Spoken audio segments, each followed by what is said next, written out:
Not ready for it yet. All right. What's going on, brother? How's it going? Pleasure to be here, man. I hate pretending that we weren't just talking. We were just talking. We're just gonna keep talking. You guys can do. Anyone watching can just deal with it. We don't do pleasantries here. It's a little bit of podcast magic right there. Yeah. Yeah. No, I am not a. I don't do this enough to need that. If anyone watches, they'll enjoy. I'm sure. So what's going on, man? What do you want to start with here? Well, we can touch upon the Three Eye Atlas thing, the whole fake alien invasion idea, which is being touted by, well, some in the scientific community, but mainly an individual called Avi Loeb, who I believe is out of, it's either Yale or Harvard, I forget now, but he's a physicist, an astrophysicist. Harvard. And Harvard, yeah. He's I don't obviously a dual citizen as well of Israel and America. Yeah. Otherwise, he wouldn't have a job anymore. But yeah, probably, yeah. Gee, it's like playing on repeat with this guy. Like every time there's something, they say there's something that's coming into the our end of the galaxy. He just says, "Oh, aliens, aliens! It's a ship. It's a ship." I don't know how many times they could run the same story. Oh yeah, he's like a flea round a turd or a bitch on heat. It's He like just It's like his thing. yeah, This is his yeah. thing. It's weird. I don't know how they keep letting him go on mainstream news to talk about it. It's almost like he's attempting to create a fiction, spin a fiction, the weaver of the grand deception, if you will. Yeah, you know what? It's like chaos magic. That's what it's like mimetic chaos magic. Oh yeah, exactly. That's what he's doing basically. And he is of course under the chaos magician in chief, which is Trump, the great Yeah. Trump card.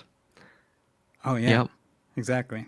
And then this guy gets to write a book about it, and then he writes another book, and then after however long, eventually it will manifest this thing, actually something hitting the earth that isn't natural. We'll manifest it ourselves. That's the hope, or they'll make believe that we do, and Yeah. they'll just throw something in from lower Earth atmosphere at us. Exactly, and also you have the idea of holographic technology too. So essentially, you can hide or camouflage would be a more operative word. You camouflage these real world conventional crafts carrying weapon systems and ordnance payloads by the Yeah. holograms or the holographic projected images of these. What would be fake alien craft, and you have the fake alien craft which are camouflaging these conventional aircraft. They fire their conventional weaponry at the cities, decimate cities, and of course it creates the entire histrionic idea that we're being invaded by aliens, and then everyone joins together. As Reagan stated, recall, I think it was at the UN address where he stated, I just think if, we were being invaded by little green men, how quickly all of our differences would be put aside and we would join hands, sing Kumbaya in a great new world order. So it's exactly that. That's the, it seems this is the final deception, or it perhaps is one of the final deceptions. It's one of the grand ones. Yeah, and they keep hinting at it, so it's about time. I think it's time. They just need to do it. Well, they think Do you, so too. do you Like, it remember? would Do you seem- remember when Pink Elephant was talking about it, and he was so excited, and he thought they were gonna I do do, it, yeah. and then they didn't do it before he left. I wish he would come back. He should. He should come back. Yeah, that would be great if he had like a fake alien invasion special or Oh, something. he needs you to know? have one. He needs to. It's getting ridiculous. It's getting ridiculous. But what was some of the symbolism and some of the stuff you were sending me on this? Because I haven't. This is actually something right when this was starting to be talked about, I shared a link, and then that was the only time I think I shared anything about it, and then I stopped looking at it. Well, the first thing to mention is we have Project Bluebeam.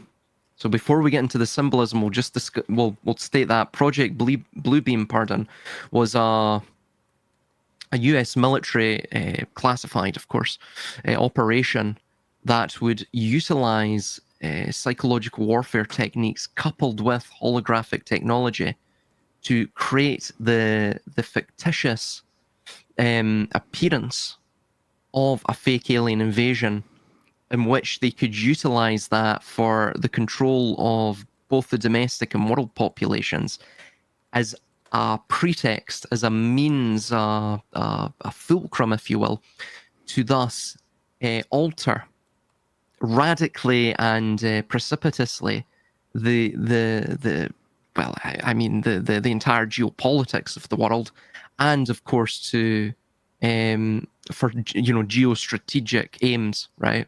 That was important to the U.S. military and their interests.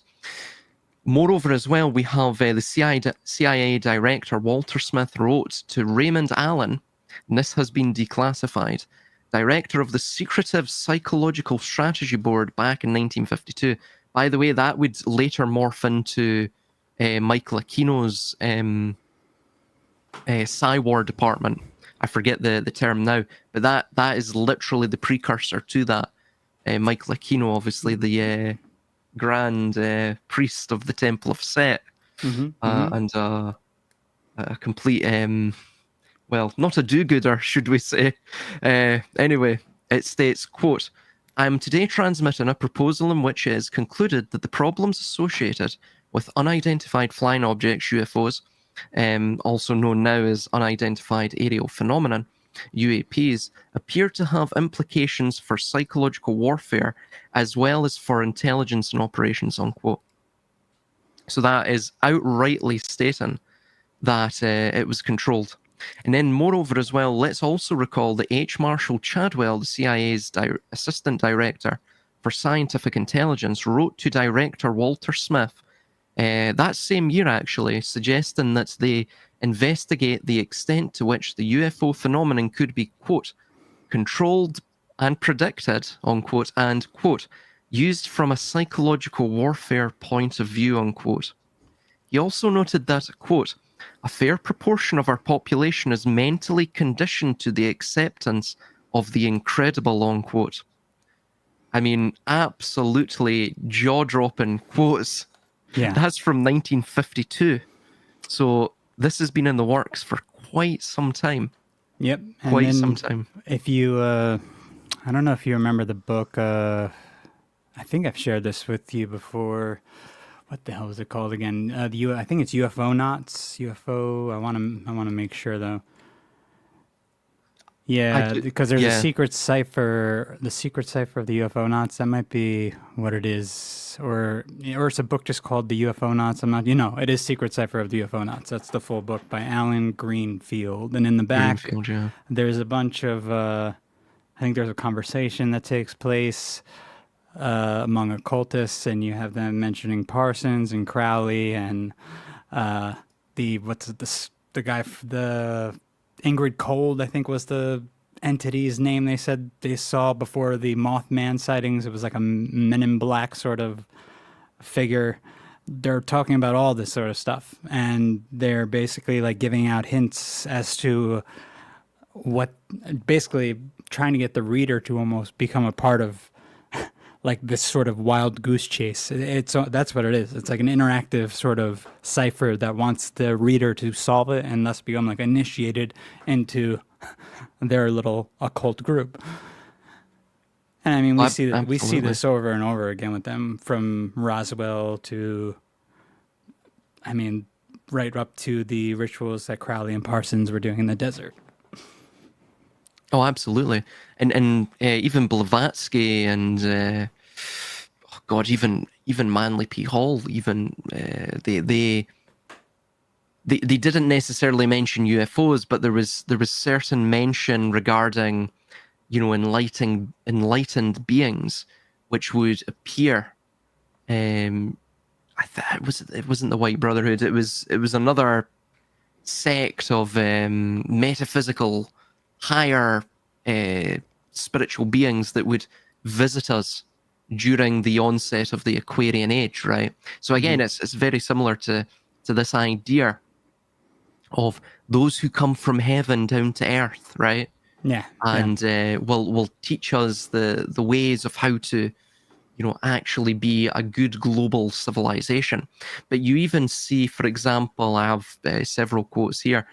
Yes, French astronomer Dr. Pierre Guérin said, quote, UFO behavior is more akin to magic than to physics as we know it. The modern UFOnauts and the demons of past days are probably identical, unquote. John A. Keel in his book UFOs Operation Trojan Horse, page 299. That's by the way, that's a really important book in regards to, well, I mean, it says it in the title, Operation Trojan Horse. But he states in that book, and this is probably one of the most crucial and germane quotes to this entire thing and even to the book, quote, the UFO manifestations seem to be, by and large, merely minor variations of the age-old demonological phenomenon, unquote. Quoting again from Dr. Jacques Vallée in his Confrontations, page 13, we read, quote, the medical examination to which abductees are said to be subjected, often accompanied by sadistic sexual manipulation, is reminiscent of the medieval tales of encounters with demons. It makes no sense in a sophisticated or technical framework. Any intelligent being equipped with the scientific marvels that UFOs possess would be in a position to achieve any of these alleged scientific objectives in a shorter time and with fewer risks, unquote. I mean, I literally have dozens and dozens of these quotes, linking the two between both UFOnauts, ufology, and demonology, that there is a distinct connection. I mean, here's another one. Lynn E. Catteau's UFOs and Related Subjects, printed by the US Government Printing Office in 1969, and prepared under AFOSR, or Air Force Office of Scientific Research, Project Order 67-0002 and 68-0003, we read, quote, a large part of the available UFO literature is closely linked with mysticism and the metaphysical, linking to Parsons and Crowley.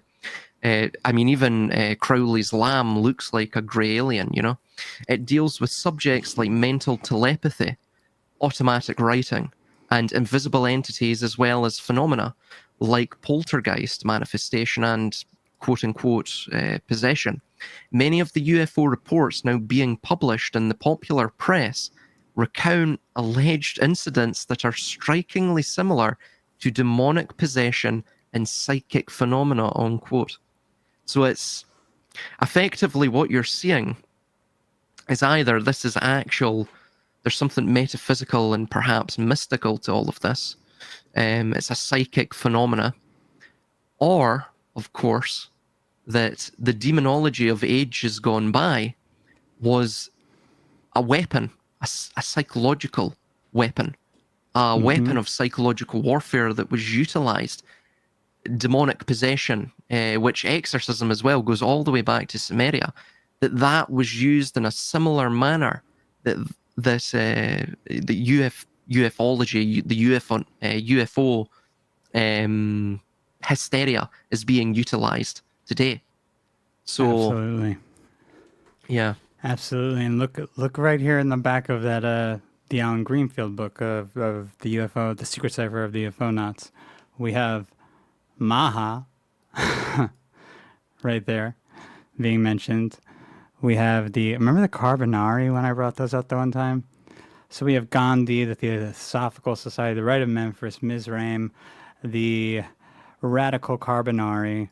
Like all these groups are, this is all, I mean, look at this. If this isn't a cult, what is? This is all just biblical occult ciphers mixed in together to make a new religion, basically. A new religion. And it's odd that even in this source, so you have suggested source books for this book that should be about UFOs, and you have the autobiography of Malcolm X back here. So it's like this is social engineering 101. Yeah, oh, absolutely. And even you brought up the Carbonari. They are, I mean, they're quite. I mean, their name literally means charcoal burners, right? Yeah, From yeah, the carbo or carbon. But I'm sure they were quite active in Sicily, if I recall, even in places like Napoli and Calabria, all the way down to Sicily, right, the south of Italy. And I mean, of course, where do we find most of the organized crime? That act along very secret society principles. I mean, look at, for example, the when you're made in the mafia, yeah. you there. I mean, it sometimes varies, but it typically goes along these lines. You will speak an oath, right? They will either they'll prick you on the hand or cut you on your hand. You'll drip blood into the card of a saint, and then they burn the card right while you're holding it, and you'll announce the oath, right? Basically, the oath of imprecation. If you open your mouth, you die. To really just sum it all up, that is all. These oaths of imprecation, right? Where you effectively, I mean, you're burning the saint. You're leaving your morality behind. That's the idea of it, amongst other things.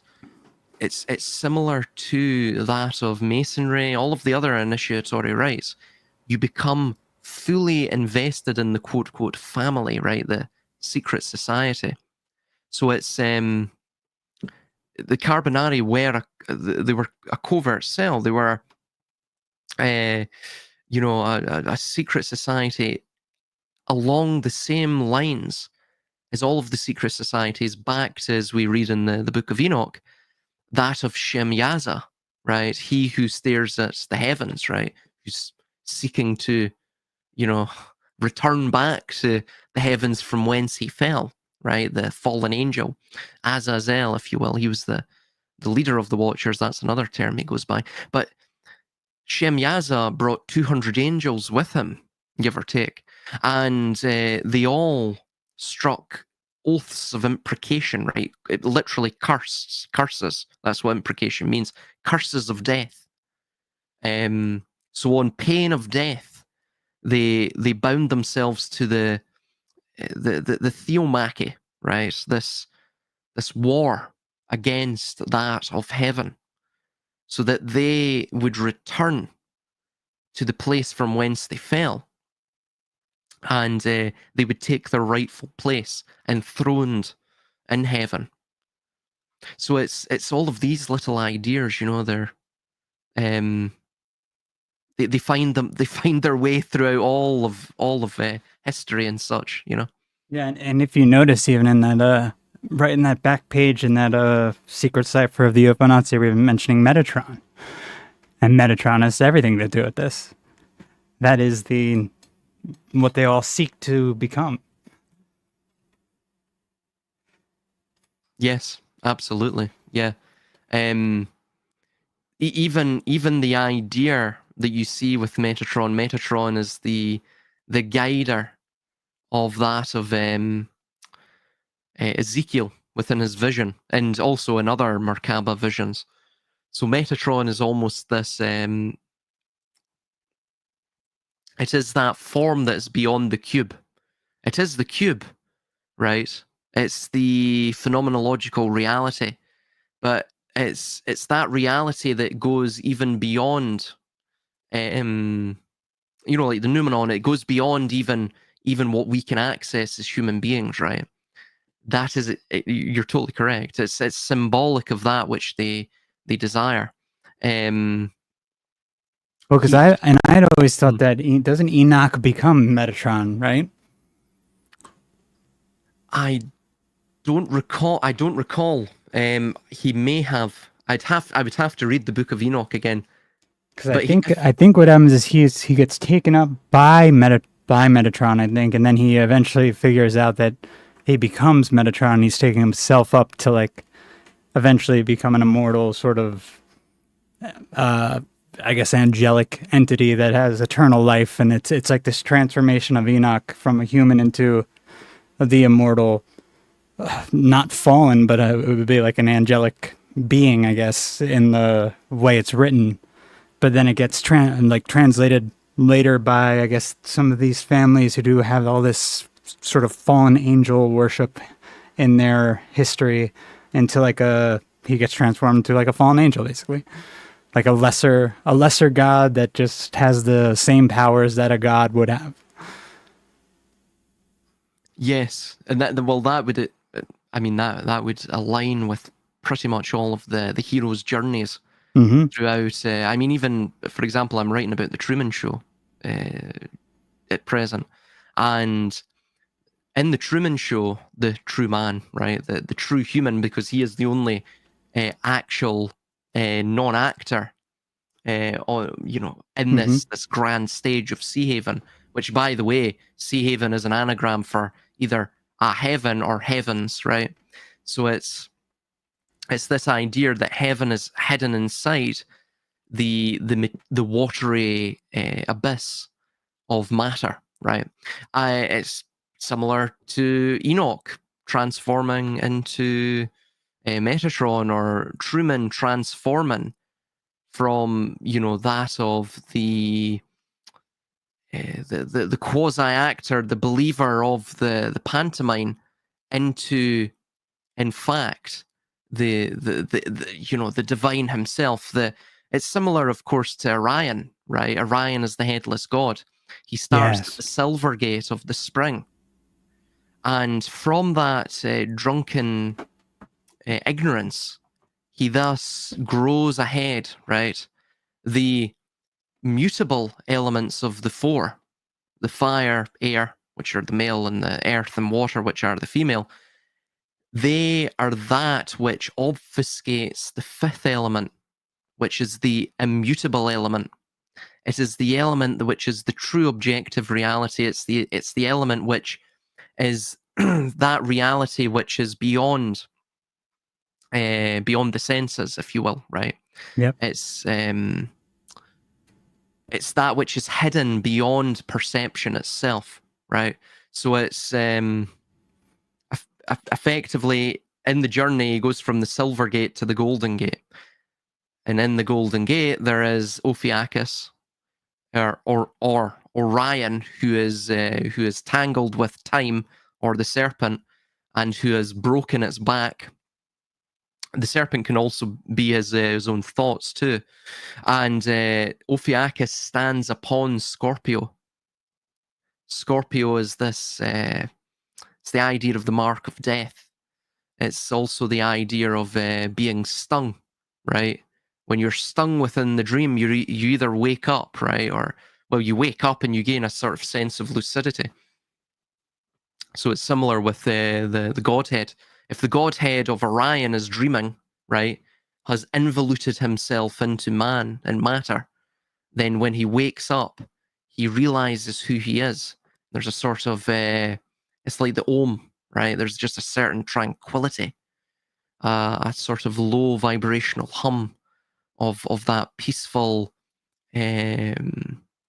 unaffected state, the state that is beyond all other states.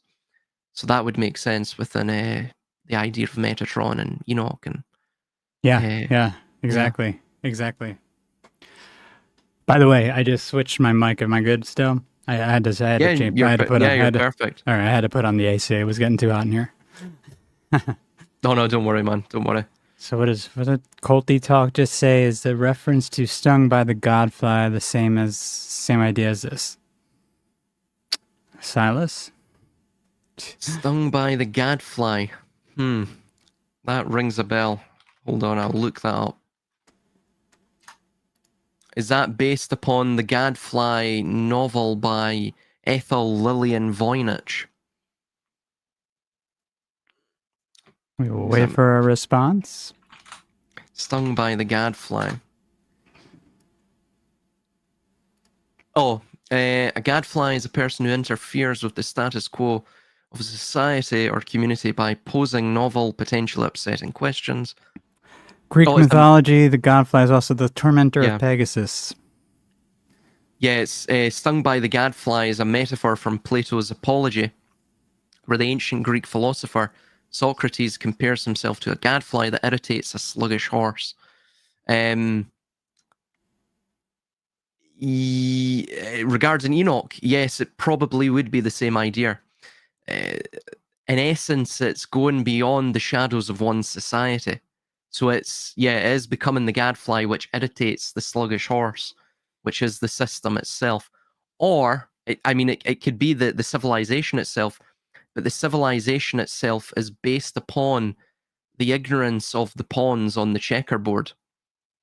So, those are that which maintain, they have the basis of power, right? We are the individuals within the system that which establishes and maintains the system, but it's by our own collective ignorance, our self-absorption. It can be a number of things, right?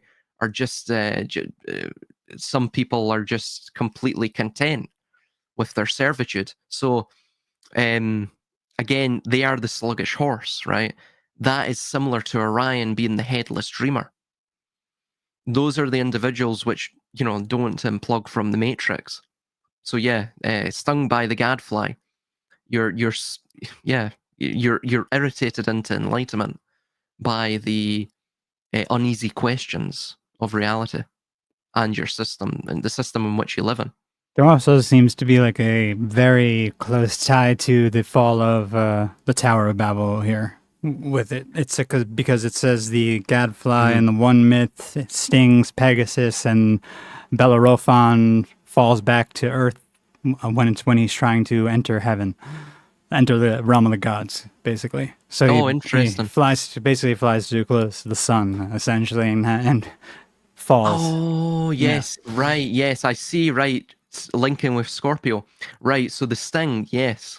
Yeah. Well. Basically, it's this idea. In terms. Well, it's actually it's the tower itself. So,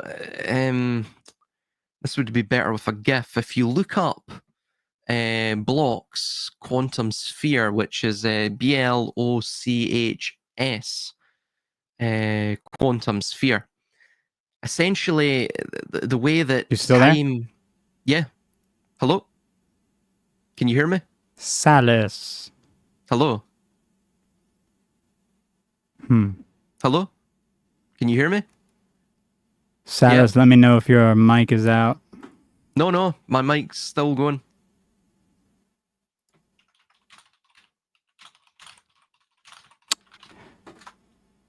Can anyone in the chat?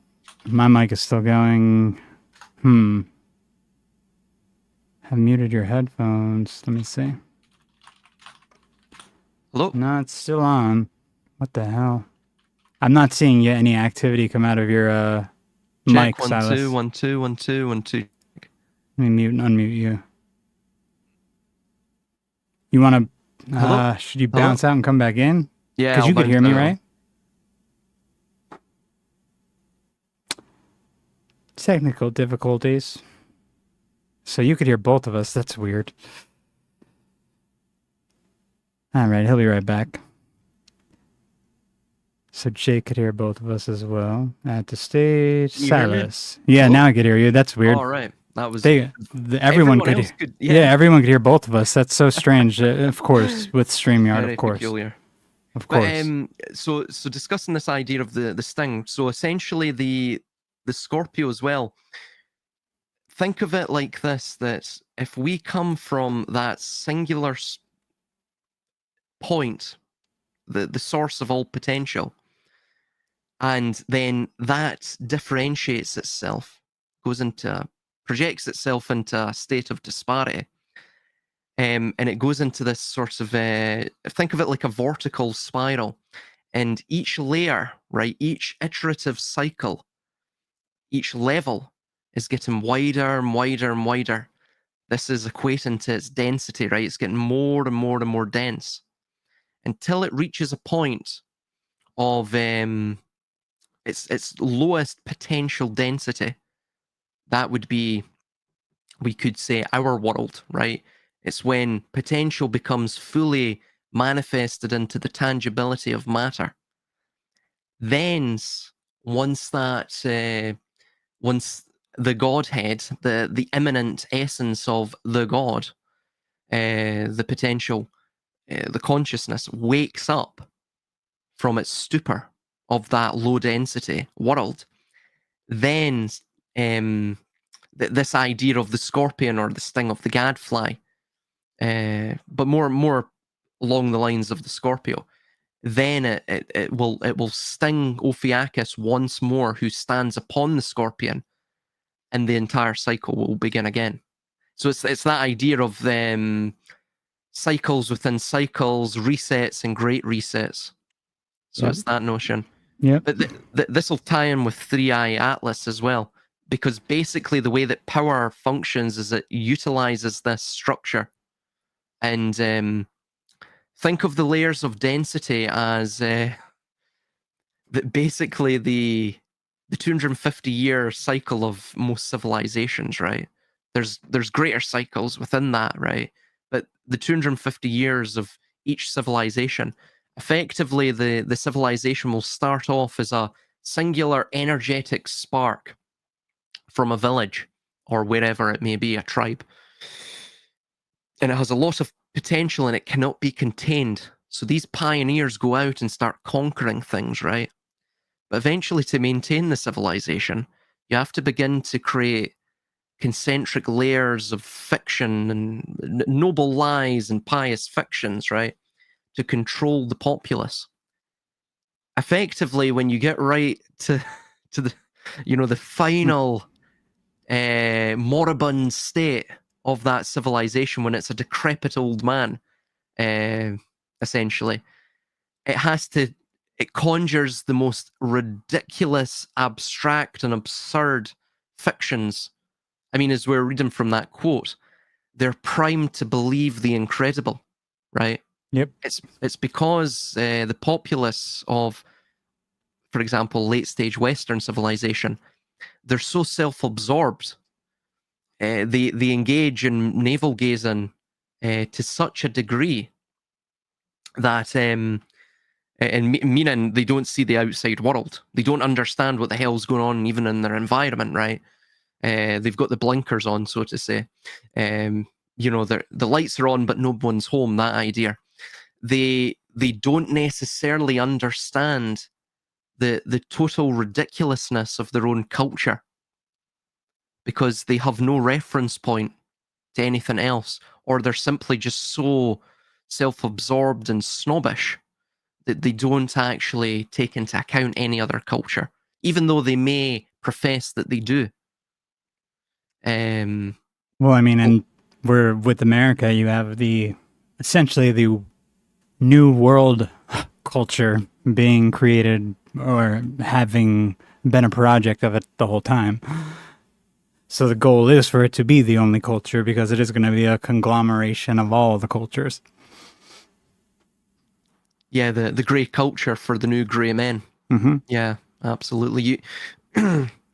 That's another thing as well. The way you see multiculturalism being touted, and it's actually one of the reasons that I oppose multiculturalism, and it's because, well, firstly, it's ultimately because it's unethical, and the reason it's unethical is that if you speak to most proponents of multiculturalism, they will state to you that, well, I mean, they will term it and phrase it in different ways, but ultimately the general framework is, because we have this strong culture, if you will, right? And America certainly does have a lot of soft power still in terms of its its cultural output, in terms of Hollywood and such, right?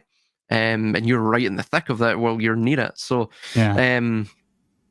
You'll know that all of the Western culture is being manufactured there as we speak, and there's other places around America, but ultimately they believe that when these other cultures, when these immigrants come to the magic soil of the UK or the US or whatever, that they'll simply just become part of this consumeristic culture, this grey culture.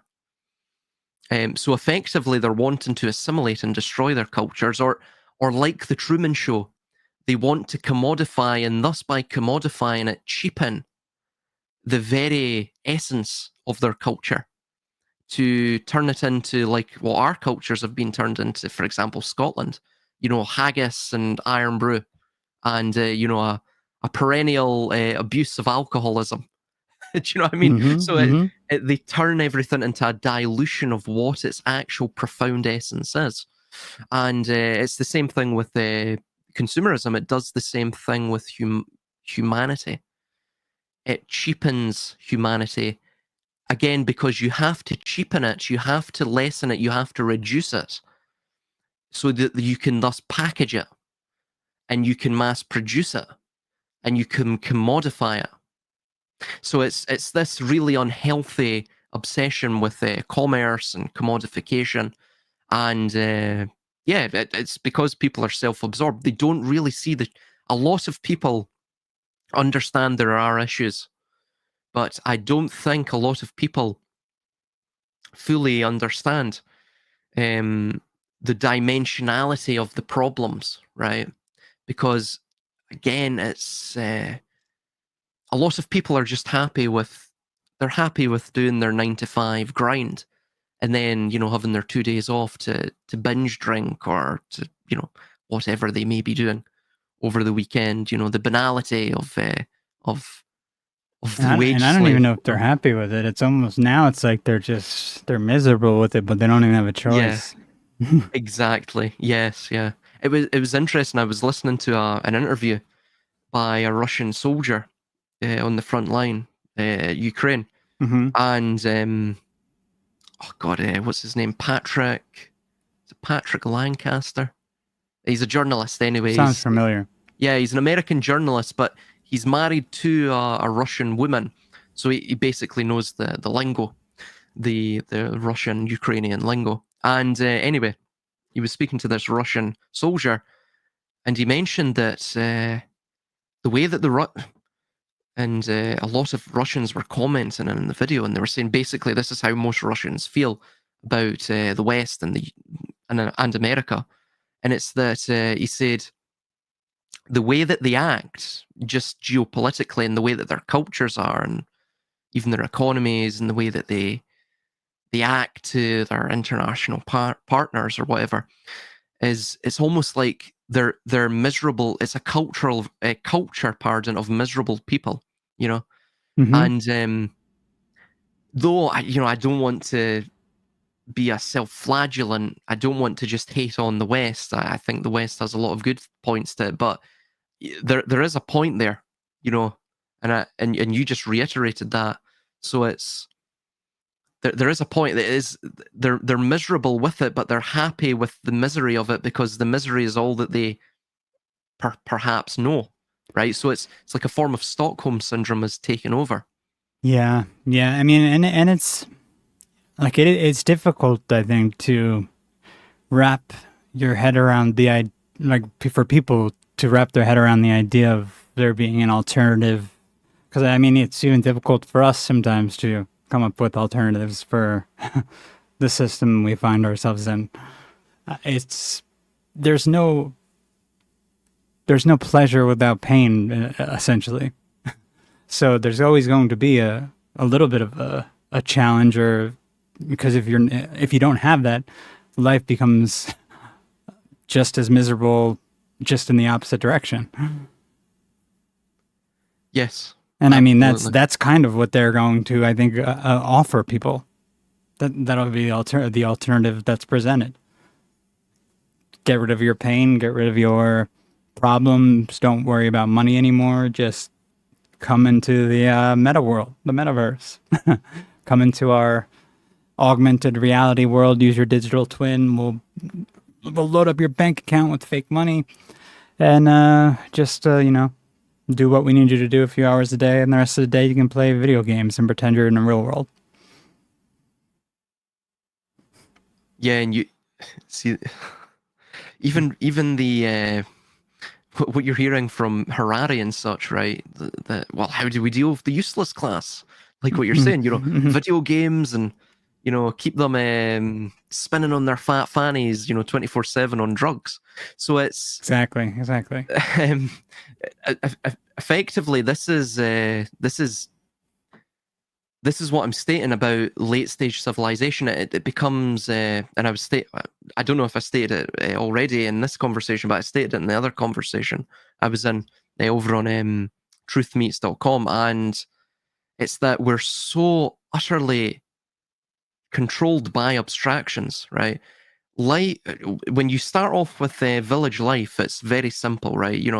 Up to 150 people, person tribes, right? It's very simple. Everyone knows everyone. You get up, you work hard. Everyone wants to have a family, children, defend the home, process the crops, till the soil, whatever it may be, hunt the deer. It's very simplistic tasks, and there's a sort of beauty in the simplicity of it all. But man, man, as his condition dictates, always wants more, right? There's always certain men that want more than other men, right? They want to be the prima inter pares, the first among equals. So it's the idea is that when you get to the cosmopolitan, mega cities, right? These 15-minute cities, this mass urban sprawl that just completely takes over all of the earth, like some source of neurotic cancer. They get completely controlled by abstractions. Yeah, they become self-absorbed, but there's a neuroses in their thinking. They almost go beyond. They become paralogical in their reasoning, meaning they hold contravening and self-contradictory beliefs, right? Yeah, I mean, they have to. State of cognitive dissonance. Yeah, they have to. They have to. It's like the Kissinger thing. The quote: "They hold the two contradictory ideas in their head, and they had. I don't know if they recognize that they're doing this. So that's the only difference." Exactly. Yeah, they don't even realize it. That's the absolute pure maddening state of the situation. But I mean, video games is essentially just an extension of that. Effectively, what you're doing is you're taking the paralogical reasoning, which reasoning by paralogy is essentially you go beyond. It's basically post-truth. You utilize instead of utilizing logic, you would utilize emotions, but you would still you could still hold, because you're not utilizing logic per se. Again, paralogic. You're going beyond logic. You're utilizing, say, emotions. You can hold these contradictory beliefs without it affecting you, right? At least mentally, because effectively, you've switched off your brain. You've went beyond truth. You went beyond logic. So the majority of people are in that state today. Why do I know that? Because, well, for example, let's take, I don't know, the whole androgynous agenda thing, right? Yeah. You can have trans women, right? So you can have men who transition into women, but at the same time, women do not exist. There's no definition of a woman. That is the literal definition of reasoning by paralogy, right? Why? Because the ideologues of, let's say, the androgynous agenda or just the woke crowd, they're not employing logic. They're employing paralogic, that which is beyond logic, emotion or ideology or whatever it may be, right? There's Farce Value brought up this idea of reification, which is similar to paralogy, it would seem, right? So it's this notion of going beyond truth. Just imagination runs wild. Yeah, yeah. But video games is exactly that. Effectively, you're going in you're not just using paralogic reasoning. You're actually going into a paralogical world, right? A world where, uh, well, the absurd and fantastical become reality. And if you're on that 24/7, that will become your reality. Well, Um, and it's interesting too because if you look at just that idea of holding the contradictory notions in your head and then not necessarily recognizing it, you have these soldiers already who've been doing this forever long with the drones who are basically playing a video game and doing whatever they're doing, whether they're actually killing people or not, who the hell knows half the time. But obviously, this has happened. And to them, they don't, like a lot of them now, at least, don't connect what they're actually doing to something happening in the real world. And for all we know, eventually it won't be happening in the real world if it's not already not happening in the real world. yes, exactly. Yeah, I mean, once you get to a point in video games where it becomes indistinguishable from reality, right? Not just as in people are playing it so much that it becomes indistinguishable, but when the graphics and the physics become indistinguishable from that of reality, then I mean, you could in fact be a drone operator, and unbeknownst to you, you're actually killing people, but you Yeah, just believe you're racking up a high score and exactly. racking up the kill streaks, and And you know, that was the premise of I think the movie Gamer, right? I think it was called Gamer with Gerard Gerard Butler, Butler, yeah. and they're actually playing like real inmates or whatever. They're real people who have been arrested, and they don't even know that they're playing real people. Yeah, and Yeah, that's the same thing. You see the society. You also have that other game alongside it called I think it's Society, where women who are downtrodden and impoverished are essentially selling themselves as automaton sex dolls. oh yeah, yeah, These yeah. avatars in the video game. So and these very perverted, obese couch potatoes are essentially utilizing them as meat puppets, right? Flesh Yep, marionettes.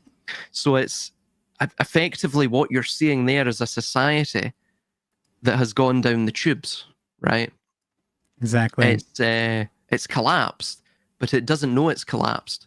It's almost like it's in a undead state, and it's in a state near the throes of death, and it's because they're so fixated on abstraction. They're wanting something from life that may actually it may not necessarily be there, right? Or it may not be accessible to human beings. Hmm. So they become fixated on the abstract. And what's the abstract? The abstract, literally from its etymology, means to pull away or to draw away, to literally go Exactly. adrift. So you go adrift into with the ship and the river. You go adrift within the ocean. That idea. And a really good example of all of this, I think, is going to be what happens with the film Tron Ares that's coming out. I don't know if you've seen the trailer for that. The no, I have not actually. So No. basically, Ronan, you want to come in? Basically, this is like it's that film with Jared Leto. This is the Tron. I guess the third one now. That's going to be Jeff Bridges is still in it, but basically they bring the digital world into the real world, not the other way around. They make a that's like what's said in the trailer. It's like you thought you were going to be brought into the digital, but no, we're bringing the digital virtual world into the real world. I wish we could watch it on here without getting a strike. I don't know if that's Oh possible or not. no, I don't think so. Not on YouTube, but that would be interesting to do on like alternative Dude, platforms. it's really like I think it's Interesting. people are underestimating how much is going to be put in that film. I mean, the premise on Wikipedia reads is Tron Ares follows a highly sophisticated program Ares who is sent from the digital world into the real world on a dangerous mission, marking humankind's first encounter with AI beings. AI beings, alien beings, in my opinion. Yeah, alien Yeah. beings, exactly. And if you Yeah. and it's funny because if you remember the other Tron films, like they wear these huge like helmets, most of them, because most of them are riding motorcycles and they're playing this game apparently where they need the helmets. I guess I don't know why because they're not real, but the helmets remind you of like a spacesuit. And they have Oh ships. They have yes, yes. spaceships that they're coming in on as well. Well, you also find as well. You find it in the Truman Show and even Bowie's Black Star, where the astronaut features heavily. I mean, the astronaut itself, etymologically, it means a sailor of the stars from Greek. So you have this sailor of the stars concept. I mean, whenever it's utilized, like in the Truman Show or Bowie's Black Star, it's always utilized as essentially the flesh suit, right? The astronaut suit is the flesh suit, which contains the sailor of the stars.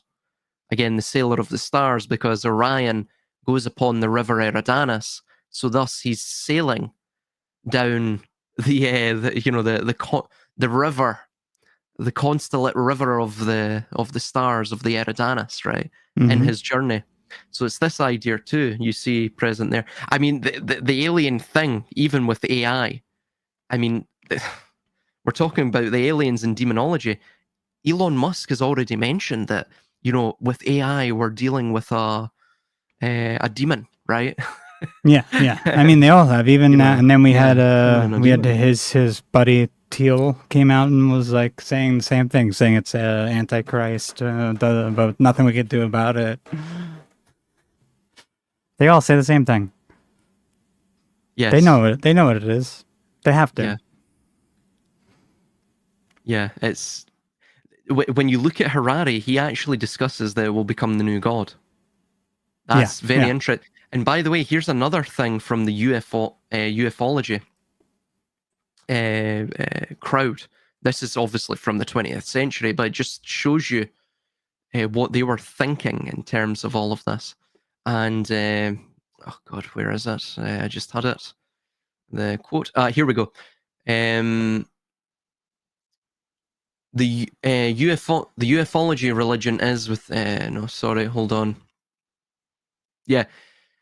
So yes, Jack Vallee in his 1989 book Dimensions, page, pardon me, 192, stated that the UFO contactees may be evolving prototypes of a future evangelism, and that the religions we have briefly surveyed began with the miraculous experiences of one person, but today they are thousands of whom the belief in otherworldly contact is based on intimate conviction, drawn from what they regard as personal contact with UFOs and their occupants. I mean, there's other ones where it discusses that, in essence, it's a religion.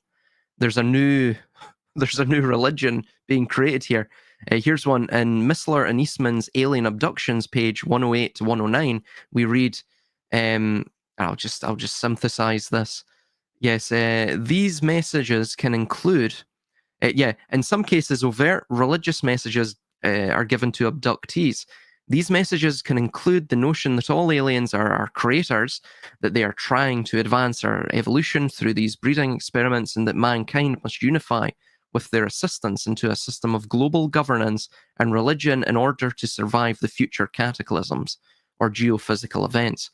And it's exactly what Harari mentions in his various books, 21 Lessons for the 21st Century, and also that of the Homo Deus. And he mentions that AI will become the new God, Yeah. that the internet of all things. I mean, of course, you don't have to look very far to realize that the pantheon head of all various, be them polytheistic, henotheistic religions, they always exalted with the pantheon head, that deity, the chief deity. They would always provide him the appellation of Lord of all things, right? So it's because effectively he was the demiurge, right? He was the craftsman of the universe. Mm-hmm. So it's It's that same notion. But back to the idea of, we're being prepped for the incredible. We believe wholeheartedly now in abstractionism. In fact, that appears to be our new banner, our emblazoned banner, which we rally behind. It's the paralogical abstractions that, again, are self-contradictory, but we believe them anyway because they make us feel good and they allow us to virtue signal because we're just clutching at straws to provide our life any meaning, right? The three-eye atlas idea. Now, I don't know if you want me to just jump right into all of this. Before we do that, the Yeah. one Booty Yoga just said something that I was going to say when you were mentioning Harari, which I don't know if you saw. I didn't watch it, but I was going to. He was in a video talking about Israel's spiritual catastrophe they were currently facing. I don't know if you saw that video or not. Interesting. I have not, no, but I'm looking at it right now. I know. I have to watch it later. October 7th, yeah. So it's... Now, I don't know if I highly doubt he's going to be switching. Maybe Booty Yoga can give us like a couple line summary in the chat, but I highly doubt he's going to be actually switching his perspective and saying that they need to re-spiritualize themselves in Israel. I'm sure he's just going to be offering his alternative. Yes, I wasn't actually aware of that. That's spiritual catastrophe. That's interesting. I would be interested to see what he actually means by that. Yeah, I highly doubt he found God, but I mean that would be interesting if he did. Well, this is the idea as well in Kabbalah. the whole idea of the tikkun is that man repairs God, right? So by that perspective shift, that God isn't repairing man is actually, in fact, repairing God. Mm-hmm. By that perspective shift, man is, in fact, not a subordinate to God. Man is not even an equal to God. Man is God. So it's these ideas. I mean, of course, Harari toys with that idea as well. Homo Deus, the God men. Yeah. He talks about it that, again, all Kabbalah really understands. It doesn't even have a conception of an afterlife. All it believes is the here and now, right? For better or worse. Mm-hmm. And it seeks to biodigitally and enhance, and of course, not just to enhance their own physical attributes, but to enhance their own longevity in terms of their mortality. They want to become immortal.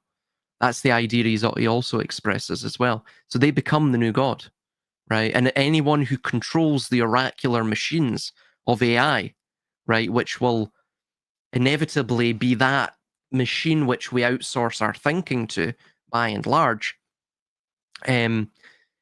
is a way to suppress our own basic humanity, so we don't, rebel against the system. Whoever controls that oracular machine controls the world, Yeah. So you're getting into these types of territories. But yeah, go ahead and into the three-eye atlas now. Right. So So it's interesting. So the three-eye atlas, if I recall again, and just hold on, I just have to get the date here because I didn't make a note of it when the three-eye atlas comment is coming around. Just give me a second. So yeah, three-eye atlas will come closest to the sun. That's its periastron on the 29th of October 2025. Now, there's also another interesting thing as well. In 2027, if I recall, but it might be with the other comet. But anyway, is that the date in 2027 that Chris Bledsoe, and everyone have been giving in the same sort of UFO community? Yes, with the lady, when the lady's coming back, apparently. This goddamn effing lady who sounds like a real fun time. Oh yeah, life and soul of the party, man. yeah, she sounds great. I can't wait to meet her. It's fucking insane, all these people. Oh yeah, absolutely. but that's what happens when you're reared on fiction, and you know it's a fiction, but you also tout it as though it's the truth. So you're locked in this. You become a child of the void. You know, the plus one, minus one. The double speak eventually destroys you. It chips away and erodes your very Yeah. mentality. But yeah, so yeah, that I think that's where the 2027 thing is going to come in with the notes. So the 2027 idea is that effectively they will develop this 3i Atlas, which will appear on the 30th of October. This is the idea, 2025, and this will perhaps be developed into the fiction of a fake alien invasion, right? Or it may be used as that. And like what we're saying with Avi Loeb, he will use absolutely anything, right? If it's not this one, it'll be another one that comes around, because it's one of the tools in their tool belt, right? It's one of the potential narratives that they can pull out of the the script writing box, so to say, right? So yeah, I stated 5 years was the prediction by the alt experts for the bioweapon platform that was in those elixirs to fuse with one's biological system fully, thus precipitating a mass inundation of death on a global scale. Right, that was one of the various uh, predictions, if you will, right, at the time. Indeed, how curious it is then that the media and Loeb, another one of those particularly placed dual citizens, are shouting from the rooftops and enhancing the hysteria around the 3i Atlas and the fake alien invasion. Truly, what a grand cover story that would be to act as a diversion for the greatest mass murder in human history. The strange things the mind ponders, though I suppose it will simply be another nothing burger, right? Could be that. Even the idea of touting the fiction as the bait, right? That what they're attempting to do is psychologically gauge if this has any sort of potential to seed Yeah. and germinate within the minds of the masses within the zeitgeist, right? If Well, they're ready for it, if you will. this is like exactly what we've talked about so many times on this channel, on your channel, that I've brought up from that book, Dark Doorway of the or Dark Shadow, either Dark Doorway of the Shadow of the Beast or Dark Shadow of the Beast. I can't remember what the title is, by Gareth Hewison May, where he talks about the funnel effect. And basically, these ideas come in like an image train into a person's mind, and eventually one of them catches, and no matter how insane it is, that idea will manifest into reality, even if it's done artificially by the social engineers. Yeah. Well, it's exactly what Immanuel Kant mentioned, that, and I wrote this down somewhere in my notes, that, we effectively, the objective reality is a noumenon. So the noumenon idea is that, I wrote this down, yeah, it's the thing in itself, right? It's the unbegotten thing. So it's the Das Ding an sich. It is the world as it truly is, right? So most people live the world as they experience it from the phenomenological perspective, right? As opposed to the noumenon, as it truly is, the objective reality. It's that which exists independently of one's perception and cognitive faculties. So it's By the way, what was Annie Besant's? Because Bodhi Yoga brought that up in the chat. I forget what her 2025 prediction was. Wasn't it like the return of the Maitreya 2025 or the Ascended Masters? One of these two things, and unified global religion. Annie Besant. Theosophical Society. Oh, yeah. She, oh God, yeah, she died way back in like 33 or something, didn't she? Yeah, I think she started the Lucius or Lucifer Trust, whatever. Right? She was I think that's her. Annie Besant. She was one of the Theosophical Society's leaders at one point. I know, like, Steiner called her a nut, pretty sure. I'm not sure about Annie Besant and our prediction for 2025. I'd have to look into that. I'll look into that, and I'll get back to him on it. But yeah, so the noumenon is that idea. So basically, we can't interface with objective reality, right? You know, it's the moment that we actually engage with external reality, it's we you know, through experience, our minds have already automatically imposed, you know, other conceptions upon it, right? So our mind doctors objective reality, so we can never truly parse it, we can never truly experience it. So the mind isn't just a passive receiver; it's you know, it's an active organizer. It's a it doctors things, right? Hmm. So thus, all of reality. This is why all of the fictions they create all of the fictions, right? Because ultimately, if our minds are active organizers, projectors of reality. The reality itself is almost an a process of our own imagination. The ideas we project onto reality become, like what you're saying, reality. When you understand that concept, when you can, you know, when that becomes palpable to you, then you realize exactly what the hell they are doing with society. It becomes actually, I mean, society loses all of its spark because you realize it's a massive cosmic stage. It's a stage performance, both terrestrially and cosmically. Um, so yeah, yeah. So that's why they're doing things like this. You know, the Three Eye Atlas, right? They're seeing what will germinate. Yep. They're like the carrot on the stick. But mentioning as well, the 1st of July also. So the 1st of July, that corresponded with another instance of this, right? This it's not its periastron; it's another phase of the comet. But anyway, the 1st of July also corresponds to the 5th of Tammuz in the Hebrew calendar.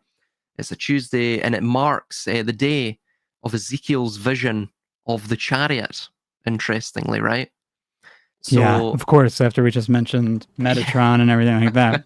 yeah, exactly. So even the Merkabas, the chariots, these are very similar to UFOs, right? They're very similar to this extraterrestrial phenomenon that we see within our contemporary day. On the 5th of Tammuz of the year 332 Anno Mundi from creation, or 429 BC, Ezekiel, among the other prophets, um, to prophesize outside. Oh no, pardon me. Among the only prophets to prophesize outside of the Holy Land, beheld a vision of the divine chariot representing spiritual infrastructure or creation, right? Hmm. He saw the throne, essentially, of Yahweh, which was this encasement of fire. Ezekiel's vision of the chariot, 429 BC. So, yeah, I mentioned as well. So, it's also known, by the way, as C/2025 N1, and was previously, this comet was known as A11 PLEZ, right? And So interestingly, apples. it does sound like apples, yeah. It does sound like How apples. about them So apples, man? how do you like Jesus. them apples? Yeah, Yeah, literally, exactly. literally, if that's sick, it couldn't be a bigger joke. But at the same time, this is what they do. Exactly, yeah. And well, here's the thing as well. They were also mentioning there was, if you look at the Google searches for it and the news on it, there was a huge flurry of headlines, um, you know, for this alien mothership slash comet 3i Atlas thing. Guess when? 113 days before it was to, you know, its periastron was to come closest to the sun. Um, so again, 113, right? When was the Crown event in 2020 sounded? It was sounded on, it was declared on 11/3 or 3/11, March the Mm-hmm. 11th. Mm-hmm. Mm-hmm. This also relates to 11 days prior, which is the ritualistic. Well, pardon me, it can also link to when the changeover to the Gregorian, no, yeah, the Gregorian calendar occurred. There was an 11-day loss from the Julian calendar, right? On average, across Christendom. So that could account for the 11 days, because again we had September 11th. That was 11 days prior to the autumnal equinox, and of course Corona, it was the crown event in 2020 was on March the 11th, which is 11 days prior, to the spring or vernal equinox. So we can account for those 11 days either by the Babylonian tradition of the 11 days of ritual preparation. Well, it was between 11 and 13, Mm-hmm. or 11 days, the 11-day loss between the crossover between the Gregorian and Julian calendar. So Now, one thing Yeah. I would need to ask about Ezekiel's vision here that connects to this, is this the same vision of the, this is the same vision of his vision of the wheel, right? It's this vision of the throne and the wheel are the same thing? exactly, yeah. Yeah, so it's the astrological calendar. Exactly. Yeah. Even the idea of the wheels within wheels and the eyes, The animals outside the wheels. Well, yeah, that's astrological as well. So it's those are the four faces of God. What those relate to is what you see on the World Tarot card, which is effectively the four royal stars of Persia.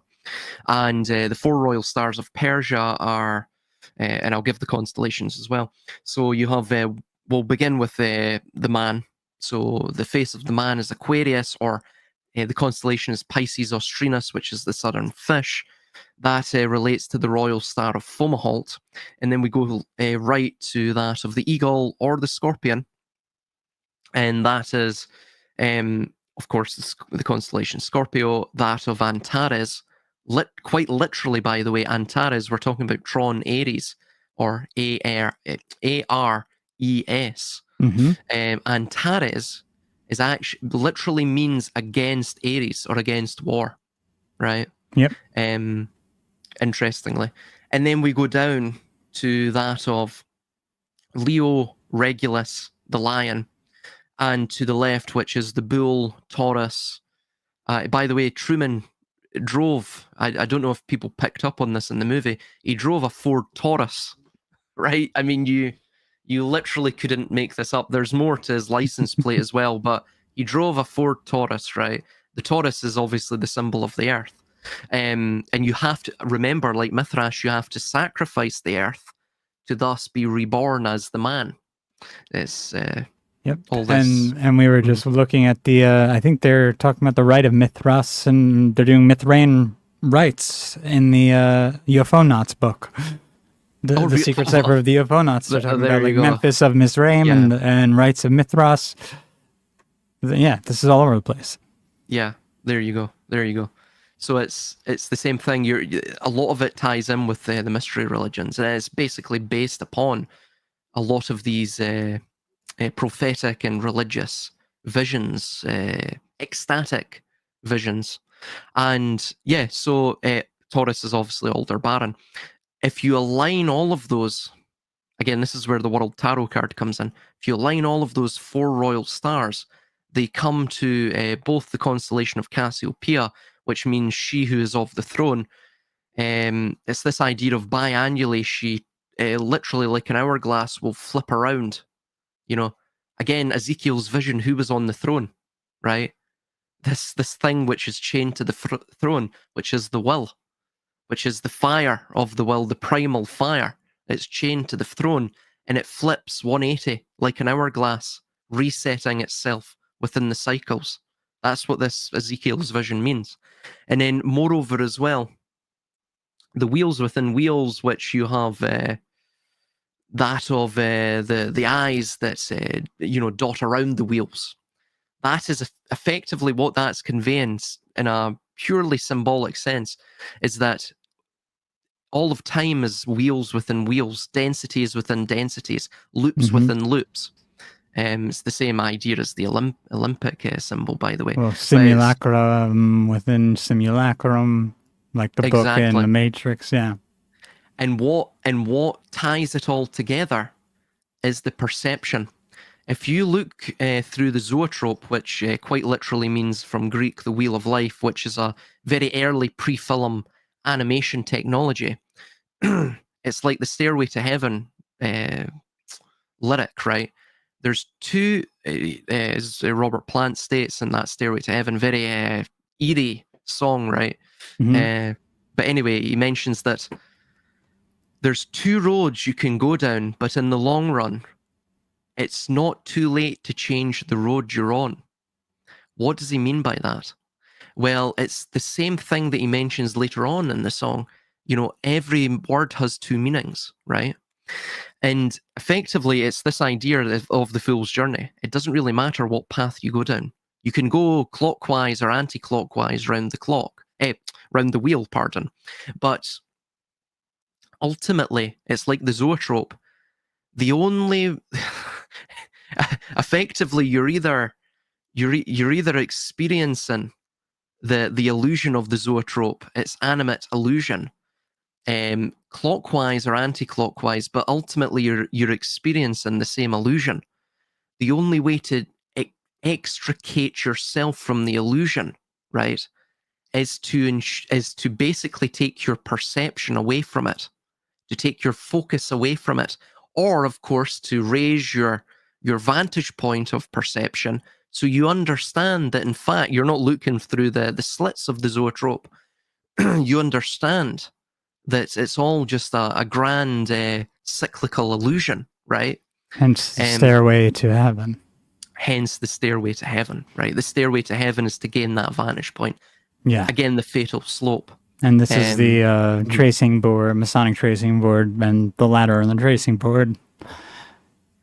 Yes, but yeah, it's the ladder and the tracing board as well. It's, do you know that? Well, of course, that links with the pathway of the sun, right? Mm-hmm. The pathway of the sun, if when it when it draws out its first light, it draws it out like a ladder, right? Like that ladder. That's how the Masons see it, or it's at least how Albert Pike sees it in Morals and Dogma. But also, you'll find on that ladder, the Masonic ladder, there's always three levels to it, right? Three astrological signs or symbols or zodiacal signs. Effectively, that's because between each four of the cardinal points of the zodiac, if you count between each of them, if you draw a ladder between each of those cardinal points, you will get three separate zodiacal signs, and of course, accounting for the beginning and end zodiacal points of the cardinal points, you're going to get all four of the mutable elements, right? Okay. So Okay. earth, air, fire, or water. So that's how that effectively it's worshipping the dawn. That's what they worship as well. Yeah, they The love first light of the dawn. their god of the dawn, that Shahar.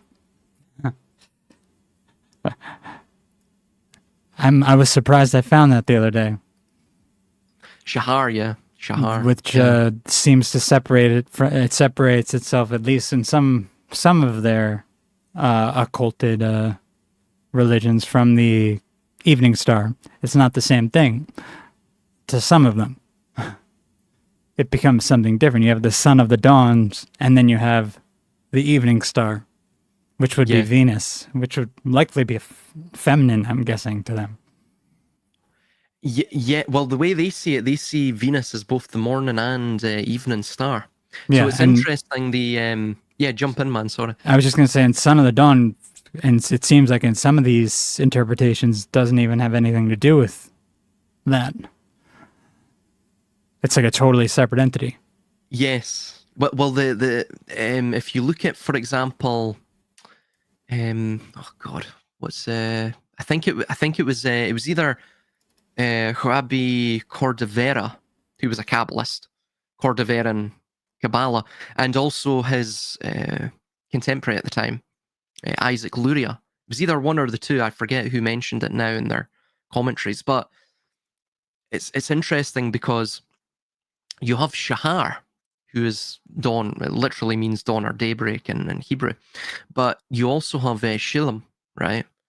Which or Shalim, which is the twin god of dusk, right? Yeah, Salem, basically. Salem. Yes, that's well. I was going to get into that. Yeah, that's another potential etymology of Yerushalim or Jerusalem, Yeah, and we literally the also, city of the dusk so you have or twilight.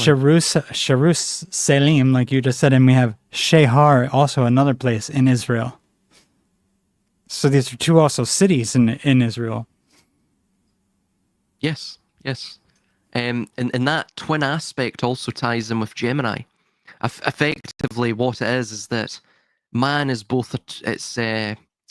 Man has a twin essence to him, right? He's Hmm. both mortal and immortal. It's the same idea as our five appendages, which establishes the star or the quote quote fallen star. Effectively, we have the four mutable elements, right? Our two arms and our two legs. Those are that which expresses or manifests the will's desire through action. And then we have the fifth, which is that of the immutable. It's that of the fragment of God or what have you, right? So that's what that's discussing. It's what it's tying into somewhat, just based around solar imagery, essentially. Pardon, sorry. Hmm. Yeah. And it's interesting too that they have the Shahar as a unisex god. Of course. Oh yeah. I'm pretty sure because Shahar was Ugaritic. Yeah, it mentions there. Yeah, so both Shalom and Shahar were Ugaritic. Yeah. That's from basically Phoenicia and those areas up there. Yeah. It's an Uh, older entity.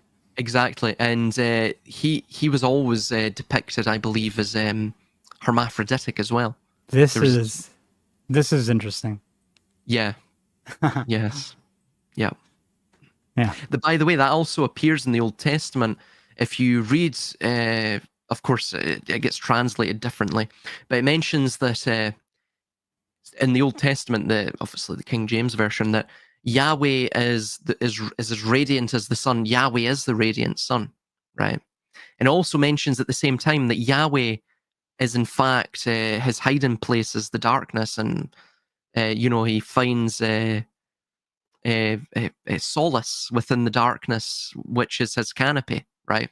Hmm. And so effectively, what it's saying is Yahweh is almost like a black sun, right? But if, again, if Yahweh is Shahar, he must also be Shalom, right? Or Shalem or Shalim. So it's he's the twin essence. He's the twin God.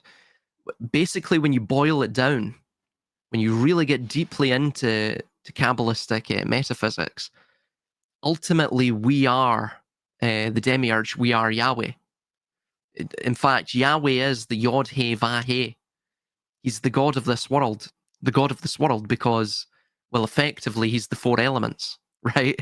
The four elements is the God of this world. It's essentially our body.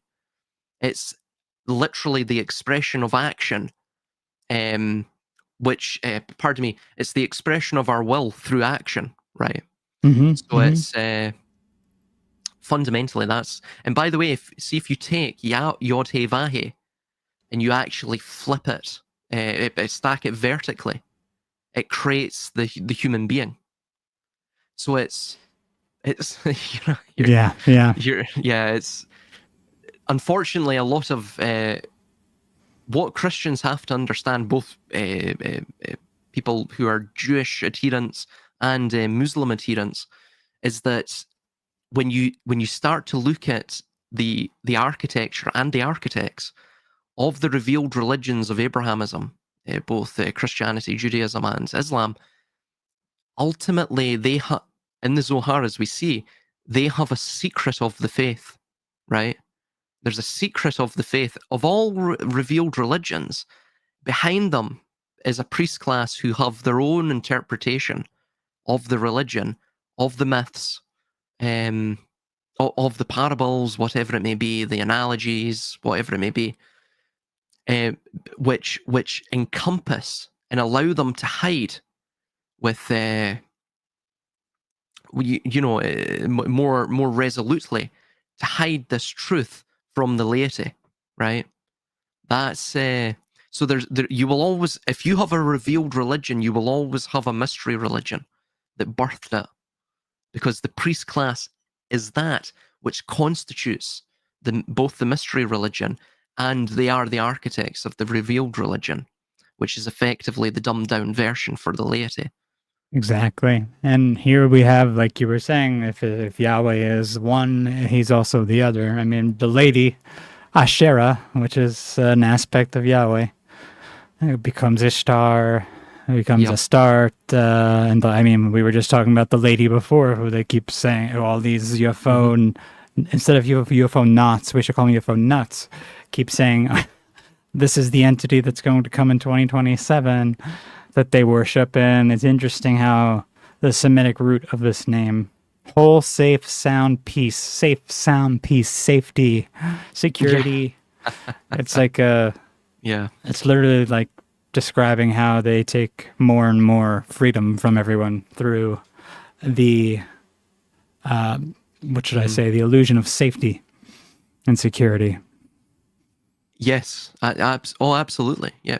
Everything you're seeing here, even this idea of the dawn and the dusk, effectively what we're also seeing here is that all of their alchemical great work, their magnum opus, right, the Tikkun, all of it, it's all astrotheological, and it's based around the solar cycle. Why is that so important? Well, we understand that Shakespeare essentially invented the modern English language. Why? Well, firstly, Shakespeare isn't Shakespeare. He's simply just one of the spear shakers, or a bunch of them. Exactly, which ties in with the dusk and the dawn as well, right? What did Set do to defend Ra? You know, while he was steering the boat within the underworld, he shaped the spear at that of a Pep or Apophis, right, which was actual primordial chaos. So it's little tricks like this that these people use, right? They're cluing you in, right? It's a nod, wink, wink to the inner crowd. But yeah, all of it's based around the solar cycle. Why? Because again, as we know, modern English was totally invented by the likes of Shakespeare. The soul, as we would spell it, S-O-U-L, our soul, our spirit. In Latin, that is S-O-L, which means sun. So the solar cycle, and by the way, the R of the solar cycle, the R at the end of that is the Resh. The Resh is the head. The Resh is a Hebrew letter. From its pictographic or hieroglyphic origins, it's that of the head, right? So effectively, what you're seeing is the solar cycle, which is what they base all of this around, right? Again, when the sun goes into its sojourn in the underworld, it goes into the winter of death and discomfort. And then from that discomfort and death and putrefaction, it's reborn in the dawn. Born in Aries, usually. Born in Aries, bingo. Exactly. Tron Aries, exactly. So it's, yeah. Well, even that, but that should be changing. So it shouldn't be Aries anymore, right? It should be changing as the age is changing now. It should, yeah. So we'll see. We'll see whenever the hell that starts to happen. Well, Aquarius and that, yeah. The onset of Aquarius. So it's, funnily enough, I mean, talking about the Truman Show, it talks about the Truman. So when we first see Truman, this is interesting, by the way. Just as a little side note, this ties in with the solar cycle. And then I have something too that'll tie in right after that. Yeah. So really quickly, Truman has basically, he's going through his Saturn return, right? What you're seeing is Truman is in his 29.5 years of life, right? We know that because when it starts off, we see 10,000. You know, the Truman Show has been running uninterrupted for 10,901 days or something like that. You do the maths and it, figures out to like 29.8 years. What that is that, right, firstly, this ties in with both Saturn and the moon. It's a lunar cycle, right, almost? The lunar cycle is, yes. If you count the lunar months of 13 months, you have lunar cycles which are standardized to 29.5 days. That effectively, that is meaning that the moon is the regulator of the mundane, right? And of course, it regulates procreation. You go to Saturn. Saturn is the regulator of the grand solar cycle, if you will, right? He's the director of the solar cycle, the Christoph, if you will, who the man in the moon, if you will, right? Exactly. So it's that's 29.5 years. That's its orbital cycle. So the Saturn return typically denotes that point where it's like a threshold in life. It's the point of no return. You're leaving your youth behind. You're leaving the dawn behind, if you will, right? The ignorance of the fool behind. So it's that notion. There's other notions to it. Again, it just depends really what sources you're reading and how you interpret it. But that's typically how it was seen, and it was it was lots of rituals surrounding this in the ancient times, right? And it was surrounding this idea of cyclical change and things like that. Before we move on, I think that it's important to point this out too, as while part of the dark priesthood and social engineers are worshiping and putting out various lesser incarnations of this solar system that you're talking about, they're also worshiping and studying the actual root of the word soul, which is psyche, and they're becoming psychologists, and they're all becoming philosophers of the mind. And this is where we start getting into black magic and the manipulation of the mind through mind control. So it's like they basically hid the word soul, the true word for it, which is psyche, or at least a root word for it, which is psyche, and they turned it into, like I don't even know how to explain what they're doing here. It's like they physically manifested, they made a physical manifestation of it for people to worship instead of looking for it in themselves as their own psyche. Yeah, they'll always do that. They'll always externalize things, because once you externalize it, you have total control over it. It's the same with psychology, by the way. So you see it. It's very similar to the idea within Greek. The meaning is basically like a ghost or a soul, or that's what it says here. It's spirit, ghost, soul. Yeah, and it's very similar to the German Geist, where we actually get our term ghost from. So it's similar in how it view, in its view of the meaning of that concept. It's a similar concept.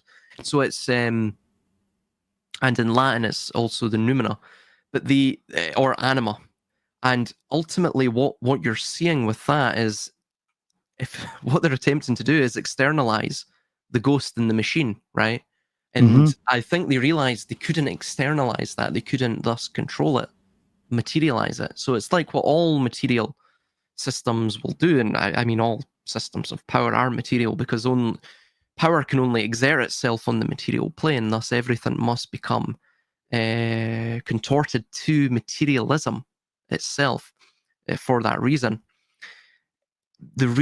When they realized they couldn't control the Geist, right, directly, what they had to do, in fact, was to distract the Geist, and to even to detach one's mind and one's body from the Geist itself, right, from the psyche. So that's another thing that we see really going on with all of this too. And by the way, I just wanted to mention that 1st of July, that was the date that it was actually discovered, right? That 3i Atlas as well. Sorry, just to go on that was a massive tangent and digression, but that was the 1st of July, which links with Ezekiel's vision. That's when it's interesting looking at this image that reminds me of the triune, what is it? What's the trident, basically, the Sea People's trident. I also see a 3, eye. Atlas shrugged with the shoulders here in this symbol. If you consider the arms Yeah, coming off the eye, yeah, and I think that's a good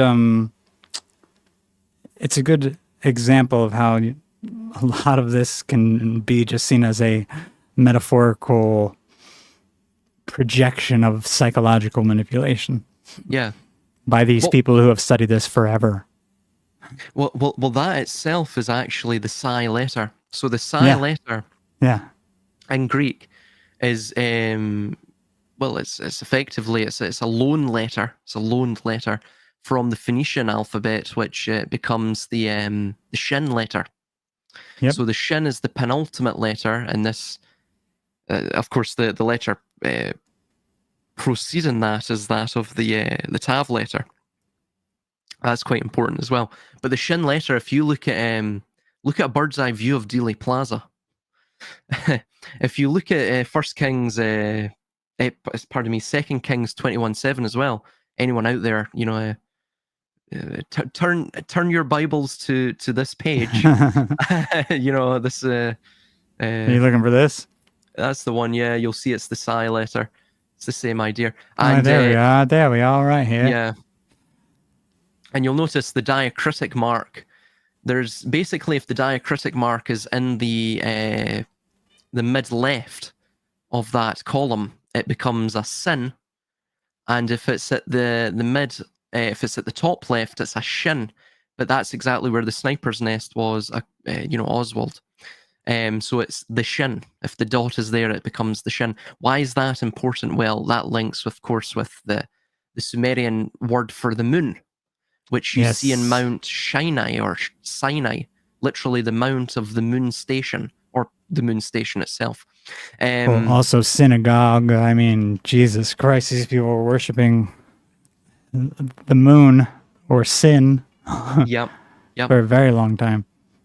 absolutely. And also as well, remember, when we go on the honeymoon, so remember we have the marriage, right? These are all interesting things that we'll get into in another discussion. But one thing is the honeymoon, right? So what occurs on the honeymoon after the marriage, right? The marriage. Well, of course we get the honey is created for the moon, right? The food of the gods. This notion. The new souls are brought into the world, right? That's, of course, when you the most lovemaking, should we say, is that's when you're at your most fertile and prolific, is during the honeymoon, right? It's when love is just you're at a high within your relationship. So again, the honeymoon, right? The honey is created for the moon. This also ties in with the rose symbolism. That's one aspect of that. The moon itself. So the Shin letter, if you turn your Bibles to 2 Kings 21:7, it states that the name of the Lord is etched into Jerusalem. If you type in Shin letter Jerusalem, it becomes so utterly apparent what is etched into Jerusalem, which is the letter Shin. And then we go to Poseidon, who was the Lord of the earth. And by the way, this will tie in with Ea, which is Sumerian, it's Enki. Akkadian, it's Ea, which is pronounced Yah, right? Hence Yahweh later on in Westerns. And that is also what what's his name? God damn it! Oh, Wilhelm Reich called one of the orbs he would see Ea, or primordial matter. Exactly. Yes, the prima materia, which is the fresh water. It's the Apsu or the Abzu, where we get our term abyss from. It's the freshwater aquifers, literally the water that came from the subterranean realm, the aquifers. Yeah. So it's exactly that. And so Ea encompasses all of that. Poseidon, of course, had a temple. Well, he was very crucial and prominent with the Atlantis myth, but he had a temple in the center of Atlantis.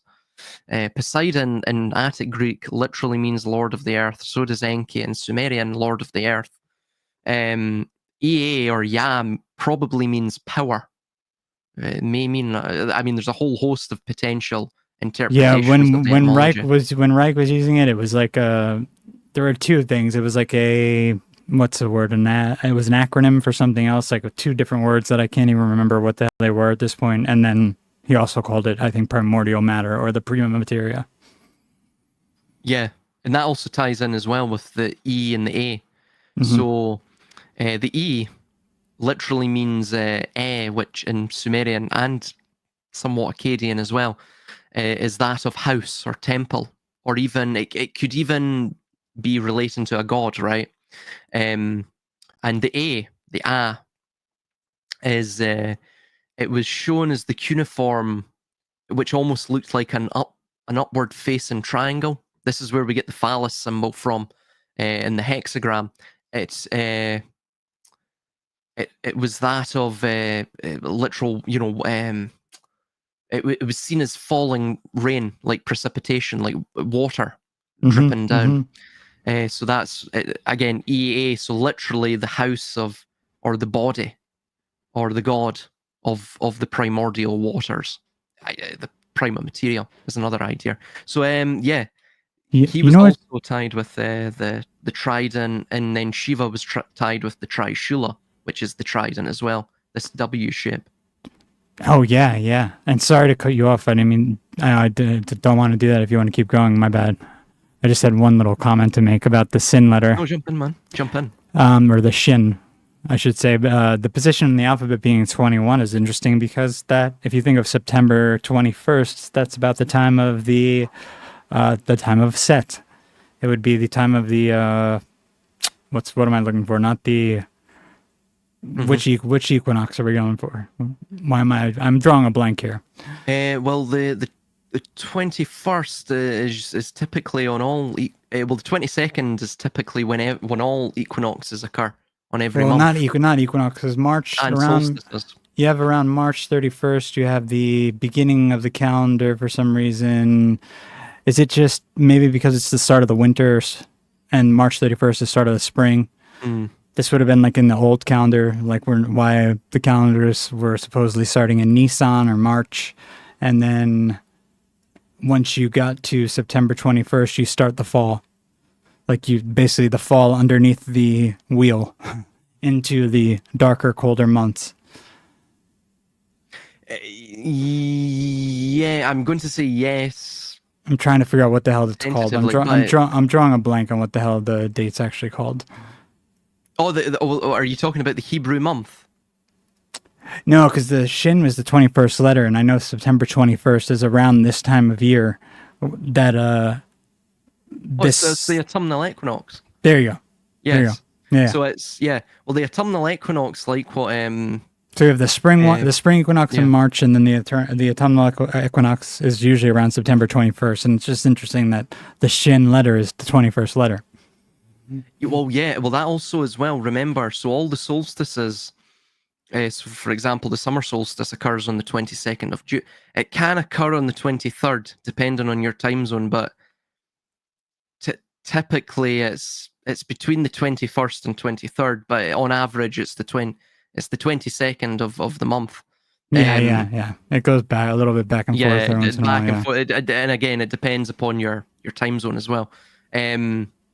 But the 22 itself relates to that. The average of the 22 relates to the tarot card. Of course, there's 22 cards in the tarot deck.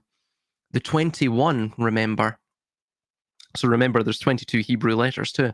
But the 21 relates to the world. And what is the world? Well, it's effectively like what we were stating with Ezekiel's vision, right?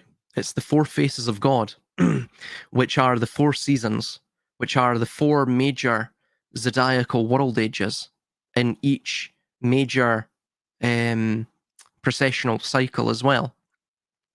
And moreover as well, it's the four cardinal immutable points, if you will. Mm-hmm. It's that which dictates all of the major archetypes and cycles and what have you. And moreover as well, it's the literal world itself. It's the idea that the world is born by decay.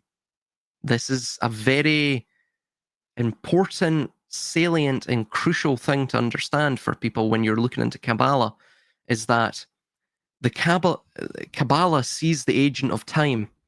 It sees its God as well, by the way, as this, or the spirit, at least it venerates, is not necessarily order, which puts pay to the chaos, but that it is in fact chaos itself, which establishes order.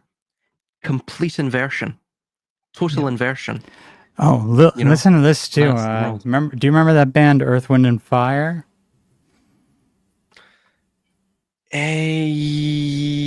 No, I don't actually know. So they have a song called September. And the lyrics start, do you remember the 21st night of September? Love was changing the minds of pretender while chasing the clouds away. I mean, it'll keep going and get into all this esoteric sort of talk. It talks about golden dreams and shiny days at the end of it. But yeah, so it's interesting that they have the 21st there too, and I'm thinking that connects more to what you're saying about it being the world and the prima materia. Yes, and as well, remember it's the equalizing point. The autumnal equinox is the equalizing point. So it's if you were to view it, it's almost I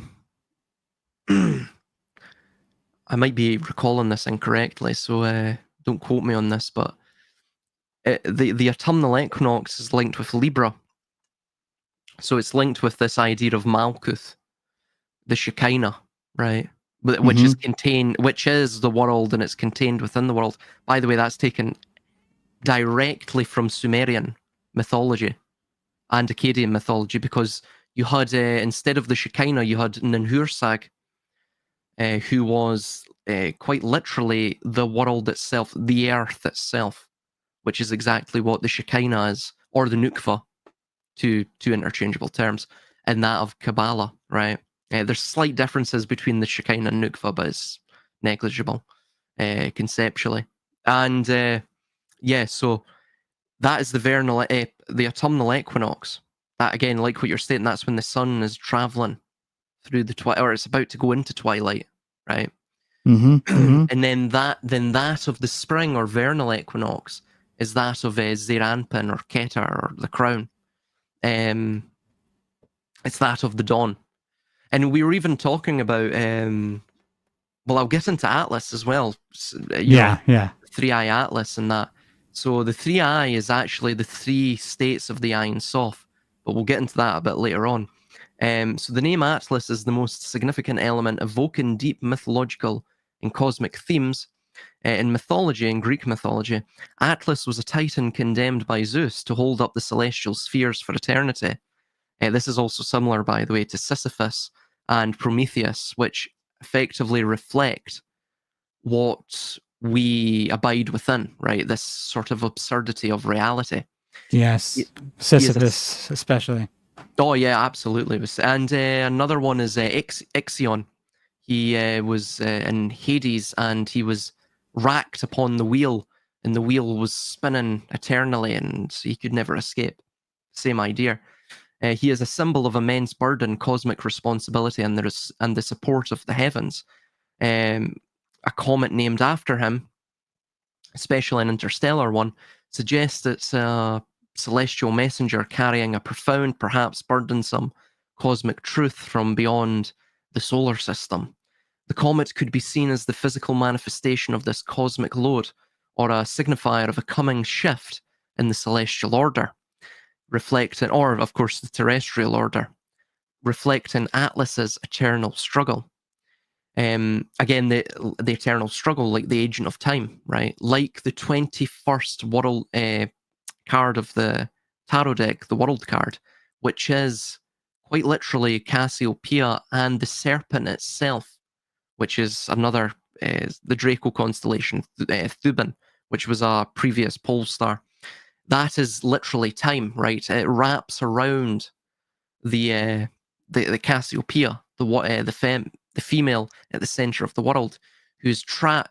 You'll notice, see if you were to overlay the zodiacal wheel on the the World Tarot card as well, just to mention, is that it's almost like she's running the hamster wheel, right? Yep. And she is looking backwards, and she's attempting to run backwards as well to get back to the past, right? It's similar like what we're always attempting to do once we reach our Saturn return. We reach the 30 mark and we're like, oh, I want to be young again, right? Well, I'm starting to get that's into what's that mindset interesting too, about you know? that Tron Aries idea, Mm. because it's like Aries, we're not there anymore. That should be the rising sign. Should be something different, but no, they want to keep us in Aries. It seems. Yes. Well, they want you in that constant state of the Devil Tarot card as well, which is that you're in the carnal state, that you're drunk on ignorance perpetually. You are like the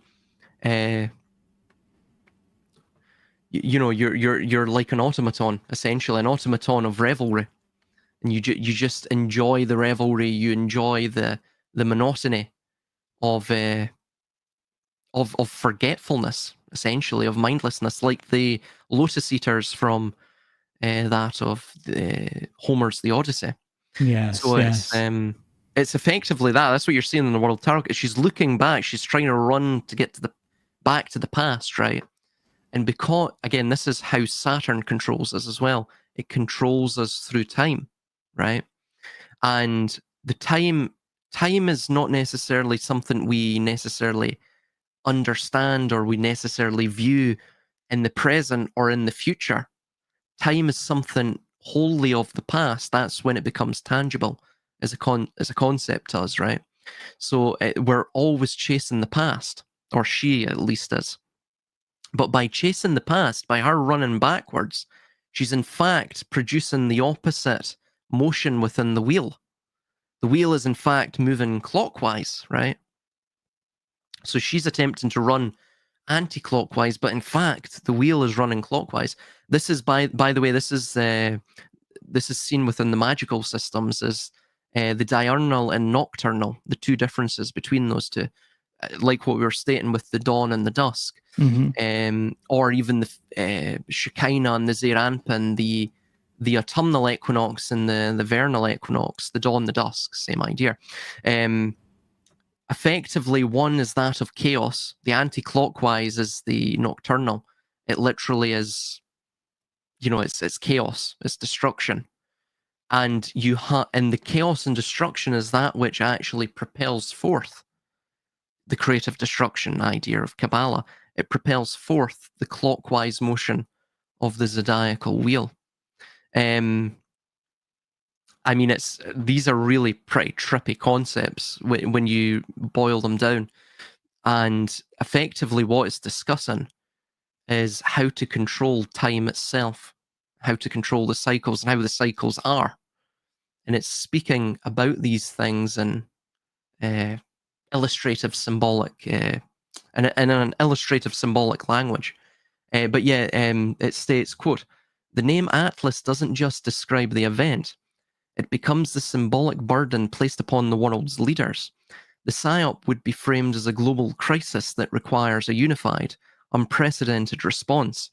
The burden of the heavens that Atlas carries would be equated with the immense pressure and responsibility of managing the supposed alien threat. This narrative creates a powerful justification for the establishment of a new, globally unified authority, a savior entity that can handle this cosmic burden. It's not a conspiracy, it's a fated necessity. The aliens would be presented as a celestial force, and the response would be framed as humanity's collective effort to hold up the heavens or to prevent a cosmic collapse of it. So the 3i interstellar designation would be used to portray the event as a genuine cosmic intervention. It's not from Mars or Jupiter, it's from beyond our known solar system, making it more transcendent and mysterious. This is a classic psychological tactic. The more unknown and alien the source, the more power it holds, right? It's the same idea as, turning something into an ancient or antiquarian idea or object, right? It becomes more valuable, if you will. So yeah, the more unknown, the more power it holds over the human imagination. It taps into the deepest fears and desires for contact with the other. The burden of new knowledge isn't just a philosophical concept; it's the justification for the psyop's hidden agenda. The new truth that the fake aliens bring could be a Trojan horse for new laws, new technologies, or a new global order in and of itself, all presented as a necessary response to the truth beyond our known world. The three I isn't. I've already mentioned that. So yeah, the three I idea is Kabbalistic, right? This is why Avi Loeb, the dual citizen, is involved in this all, right? So the three I relates to the three parts of the Ein, right? So you have the Ein Sof, and the Ein Sof Hour. The Ein is the nothingness, the Ein Sof is limitlessness, and Ein Sof Hour is limitless light. Now, effectively, what you're seeing there is a descent, a trinity, a triplicity of descent down to the Keter, and then the Keter descends in a trinity between Hokmah and Bina, and then of course you have the seven, right? The seven lower Sephira. That relates to the seven planetary genii, beginning with Saturn, and of course ending with the Sun in classical astronomy. So 3i, Ein, nothingness. So the Ein or nothingness, the first stage would be the initial baffling discovery. The object would be nothing. This is another individual, by the way. I should put quotations around this. The object would be nothing in terms of known celestial mechanics. It would behave erratically, defying scientific classification as a comet, asteroid, etc. So this period would be total confusion, right? This is the nothingness, the void, the potential which is waiting to be dynamically parsed and processed by the world and the media. And then you get into the Ein Sof, the limitlessness, right? The second stage would be the manufactured revelation of the alien nature of the object. Pardon me. Suddenly, data would emerge or be leaked, showing the object's limitless potential, almost impossible capabilities, its speed, its trajectory, its apparent ability to defy physics. This, of course, would represent the Ein Sof, right? The limitlessness, right? So you have the nothingness, then it evolves into the limitlessness. This is how it could go in terms of the media trajectory. And then you get into the Ein Sof Hour, the limitless light, right? So these are the three eyes. The final and most crucial stage of the psyop would be the arrival of the light. The fake alien invasion would not be a dark, destructive force. It would be heralded as a bringer of a new light, a new dawn for humanity, a Lucifer, a Shahar, if you will. This would manifest in the psyop as projected holographic images, a celestial messenger appearing in the sky, or a powerful unifying message that emanates into creation. This quote-unquote light would be a manufactured spiritual and technological enlightenment, presented as a gift from the aliens or the gods, right? And the three eyes as well also links with the Kabbalistic system. So remember, the eye is the column, right? That's what the capital I, that's its figure. This is figurative form, it's a column. The three eyes links with the three column system, which is what Kabbalah also calls itself. Even the idea of Project Blue Beam, the beam itself is a pillar. The blue is that of the water. So it's the watery illusion. It's the subconscious. It's something that's attacking your very subconscious associations with, be it religion all the way to contemporary pop culture.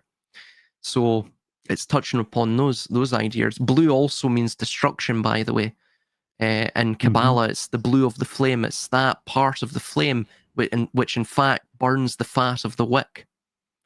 This also is seen in that very interesting and mysterious, well, not so mysterious once you understand what Bowie is speaking to, but very mysterious in terms, when you first initially see it. Even the music's quite mysterious. Of Black Star. He has that same idea, right? Of the wick and the candle, and in the center of it all, your eye, right? Your eyes, because ultimately that's all there is: perception. And it's also you rise in the center. You rise, bingo, yes. And if you remember The Dark Knight, there is a scene in The Dark Knight. The Dark Knight Rises, actually, I think. So, where after Batman's back is broken by Bane, he gets thrown down the center of the prison in the middle of nowhere, and they start chanting something. Now, what the chant is supposed to say, and what they told everyone it said, is rise. That's what the movie says. It says it's what the guy who's in the prison with Bruce Wayne or Christian Bale, whatever you want to call him. That's what they tell Bruce Wayne they're saying. But really, oddly, in typical Kabbalistic style, they're actually saying, "Come quickly." Yes, I see. Interesting. Yes, exactly. And "come quickly," that's like a biblical quote as well. I mean, that's from, I think, Revelation. I think it is. I forget where in Revelation. Yeah. Yeah, it's something about saying that tell something about there we go. They Revelation. want they want the Lord to come quickly. 22:12. Yeah, Revelation 22:12. Behold, I am coming soon. Or look at where is that? Yeah, basically, yeah, come quickly.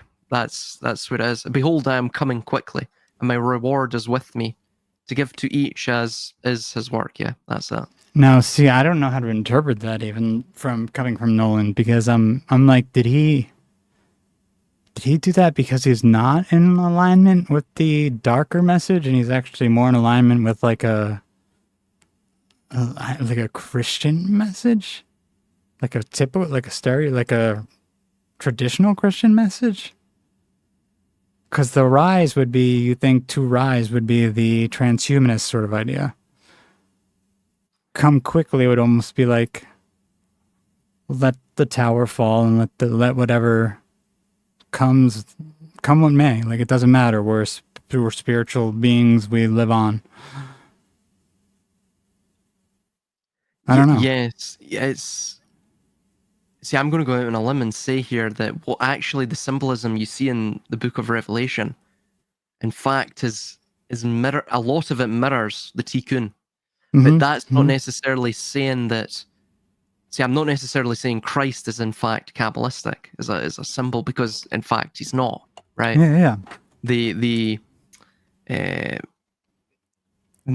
Perhaps. See, I notice this a lot where they tend to take the symbol of Christ, and it's almost like they pervert it in symbolism, and they pervert it in media. And in essence, what they attempt to do is to turn it into this almost Adam Kadmon figure, this primordial state of man, this thing which like almost a Lucifer or even like the Metatron, Genon type of thing too. Exactly, bingo. That's what they turn it into. But it's a very materialistic. The way they view it is materialistic, right? Yeah. As opposed to viewing it as. I mean, the way I view it is that, and I think we would all view it here, that it's God that repairs man. We cannot actually see ourselves as we have to believe, just for our own sanity and to maintain our ego, we have to ensure that we subscribe to the notion that we are not, in fact, the orbital center of the world. We are not gods. Otherwise, yes, we're fragments of the divine, but we're not necessarily gods in a material Well, see, and power. and I think uh, like Nolan, as much as people may say he has messages that are definitely in line with some occult views. That film in particular, not the whole entire trilogy, but the last one, it does seem to sort of reflect the message that you're saying there. Because what does the character playing Batman do? He actually fakes his death and gets the hell out, stops being this vigilante because he realizes he can't keep playing God because he's not God. I'm wondering if almost the "come quickly" being spoken in Arabic by those people is them praying for a higher power to sort of help Christian Bale get out of that impossible situation. I don't know. Why would he put the wrong words in Arabic in there if it's supposed to mean rise? It just is, it's strange. Yeah, it is He very also strange, shows us in arguably. the, I think it's in, no, in the film before, he shows us the surveillance system that they pretty much probably have operating everywhere now when he's trying to track the Joker down. So he might be doing what he can to sort of not totally, at least, promote the darker transhumanist aspects of the occult. I think a lot of the videos that or films rather, that I've seen, not just from Nolan, but even Fight Club and things such as that, the Truman Show, and of course there's other ones. Another one, by the way, recently was Until Dawn, and I think they're touching upon Gnostic ideas, I guess you could call them. Yes. But No, they are. yeah, I agree with that. I think they're attempting to awaken people, but there's a few. Of course, there's a few films out there that are just clearly touching upon occult themes where they're clearly perverting aspects. So, for example, the archetypal image of Christ, they're completely perverting that. Mm-hmm. There's another one with Nolan's Dark Knight Rises. You have the Sandy Hook thing, right? That also appeared in there as a small little Easter egg, a tidbit. You know, when they're looking at the map, and I think it's either Inspector, was his name Inspector Graham or something? Gordon, Inspector Gordon, and or the Batman. They point to it. I think it's Inspector Gordon. He points to it. So he points on the map of Gotham, and it just so happens he points to a place called, Sandy Hook. Mm-hmm. I know. It's yeah. The predictive programming is insane, and I mean that was around about the same time. And then of course the Dark Knight Rises was also associated with. We were talking about Shahar, associated with Aurora. Well, that was Dark Knight was Dark Knight, right? Dark Knight, I get confused, but I think Dark Knight was the Joker one. And then Dark Knight Rises is the Bane one, right? Oh, yes, I think you're right, yeah. Yeah. You may be correct I there. just was watching a video that what's their group? What's Austin Picard and his channel? What are they called?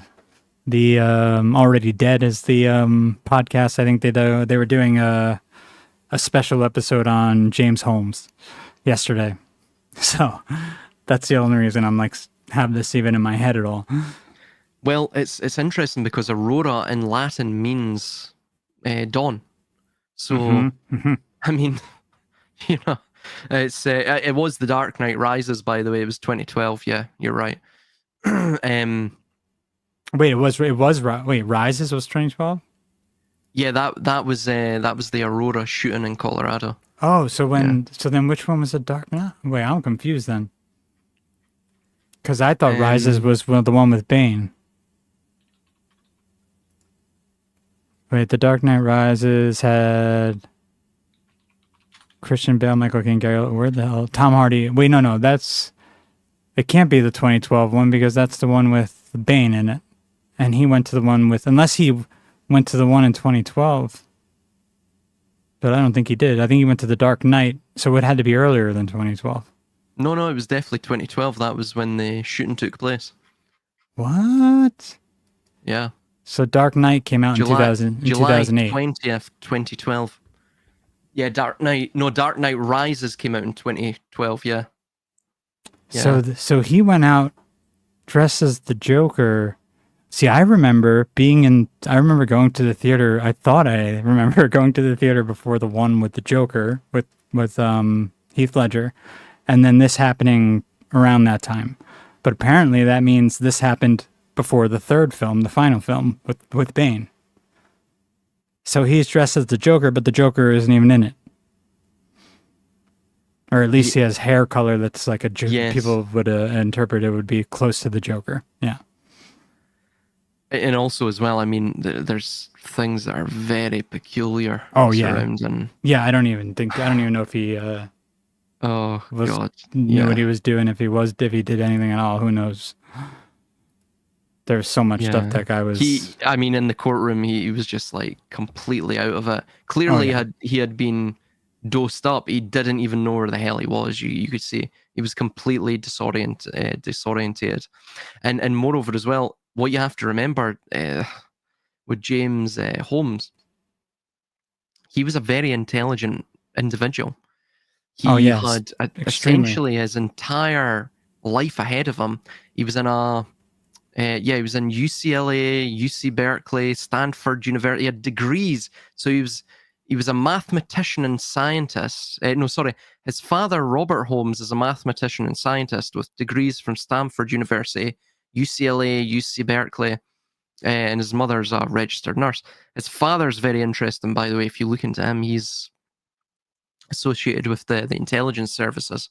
But I just shared the link for the Underclass podcast. That's the name of the podcast that Austin Picard was doing yesterday on James Holmes. If anyone wants to check it out, they did a very good job. And there's even more from the girl who he's having the interview with, and her channel's on that, underneath that interview. Yeah, he's very interesting case. That I mean, of course, it's this is going up to YouTube, so I won't say very much on it. But he had a graduate degree in neuroscience from the University of California, Riverside, in 2010. Yeah, So you can honestly say whatever you want. They were talking pretty freely. Right. Yeah, well, so I think it's an old enough event at this point where they don't give a shit. It's clearly it was a fictitious thing. The whole the early 2010 shootings were all pretty much fictions. Either that or they were like some sort of a mixed reality sort of events. And by that, I mean, part of it's real. Maybe people got hurt, but there's other things going on, like parallel construction events being built up simultaneously in tandem with whatever Holmes is doing to make it look like Holmes is actually doing this all on his own, when really he's being set up by some other external force because he's being experimented on, as he was being experimented on since he went to these college programs he went to. Yeah, exactly what happened to the Unabomber, by the way. Mm-hmm. Exactly what happened to the Unabomber. MK Ultra, essentially. But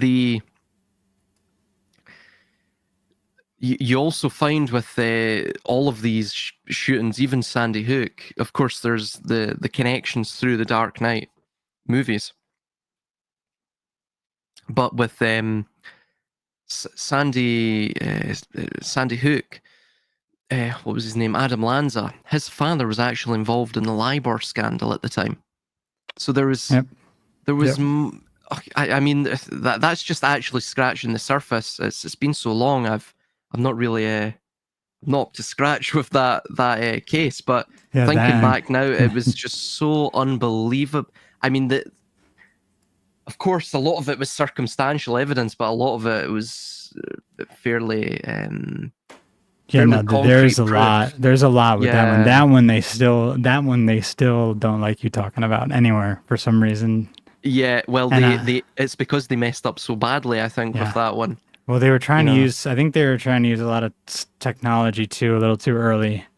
They had some videos of Lanza that you could see that aren't like. They had like videos that they had of him supposedly at an arcade before the event that didn't. They were clearly not legitimate. Like it was there were glitches in the video. You have his face glitching out, his body morphing.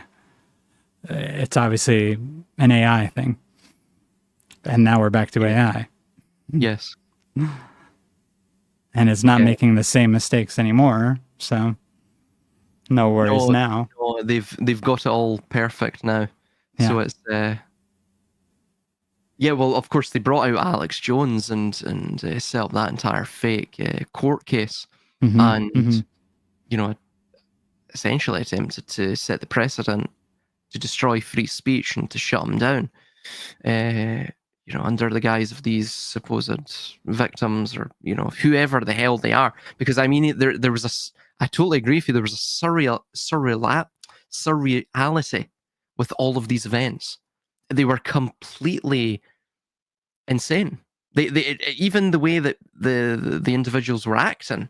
You know, their child had just, you know, there was a few cases where they're in these shootings in the early 2010s where their child had just died, and you know, they're sitting smiling and oh, you know, they were so great, and in front of the TV camera, like, oh my god, this is my 15 minutes of fame. You know, my child's just died, but oh yeah, they were. It's so unbelievably hilarious, and then you have the likes of R. Parker, if you know him. I'm referring to, you know, where when he Yep. realizes that the TV cameras are on and rolling. Oh, he, yeah. He gets into character. So, and also, I mean, with the likes of Newtown, a day before, I think it was a day before, they had was that day before? No, it was the month before. All of the houses had been sold, and if you look at the various mortgages that were paid off, of the whole, Oh yeah, I remember this. they Yeah. were all paid off. About you know, a month prior, and it was like in a quick succession to the point where it just didn't make sense. Clearly, it was hush money by the government. So to go along with this all, that area, by the way, as well, that was also a whistleblower, I believe, came out years and years later, maybe in 2015 or 16, and he mentioned that Newtown was in fact an area that was used for it was used by the CIA, right? It was basically the CIA set up these fake, and the intelligence services in general set up fake towns, right? Hence like why it was called Potemkin villages, basically. Exactly, yeah. And they just simply use it for cover. Yeah. So It's interesting because I didn't know that during the during the Aurora theater event, apparently at a college very nearby, within a few miles, if not less. I can't remember the name of the college right now. I'd have to watch that video again on the Underclass podcast. They're doing just guess what they're doing at the college. What are they doing? A simulation event where a theater is being attacked by a gunman. Yeah. Yep.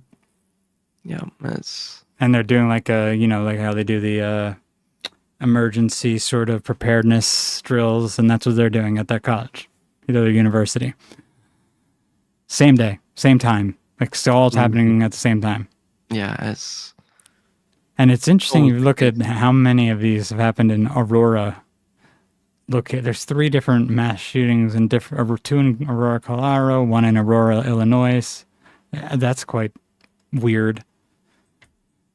And then if you look at the name of James, I think it's James Egan Holmes, and you look at H.H. Holmes, I think his name is really like Hubert Egan Holmes, or his father's name is Egan or something like that, Holmes. It's like, and he was from Chicago, Illinois area, and that's the area that James Holmes is going to school in.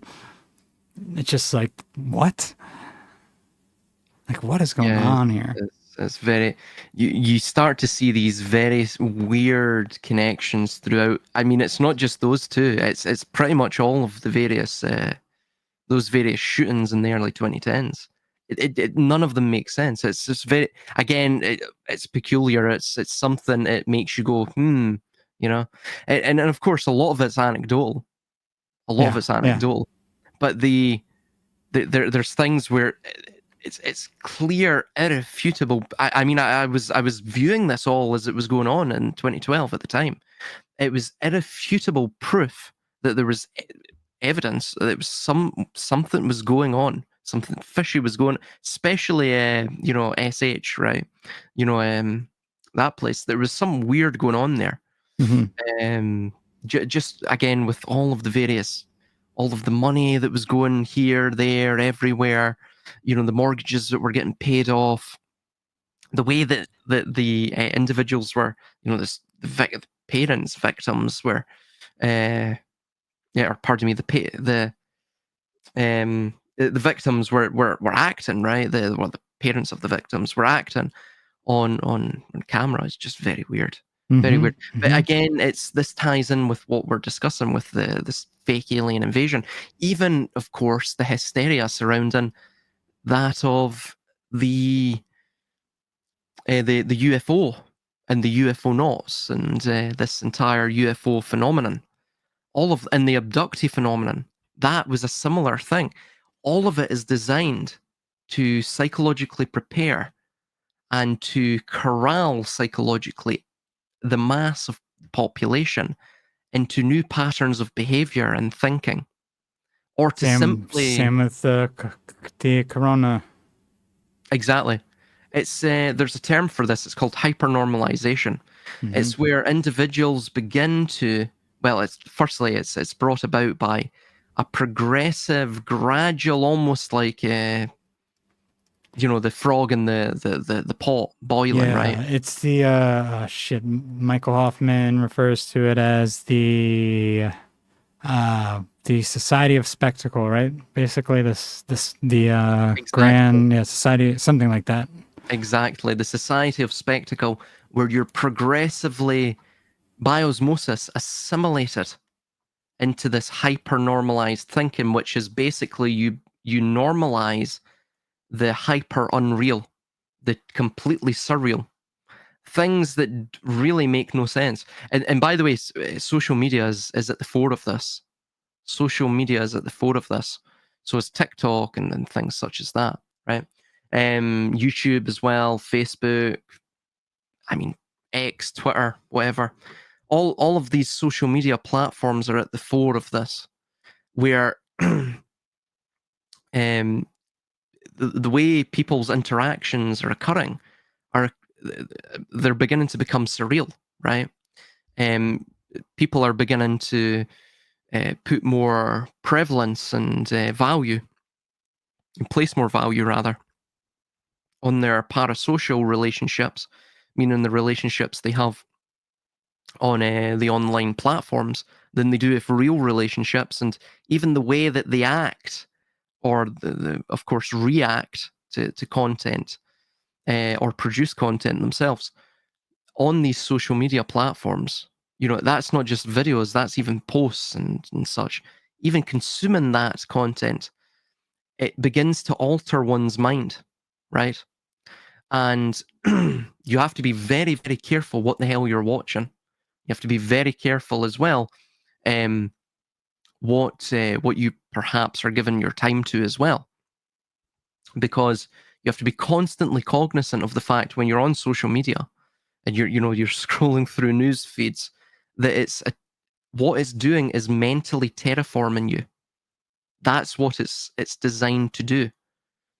And again, it's to bring you into this hyper normalized state of being where the surreal becomes completely normal to you, right? That's why, of course, now you can transition into a woman.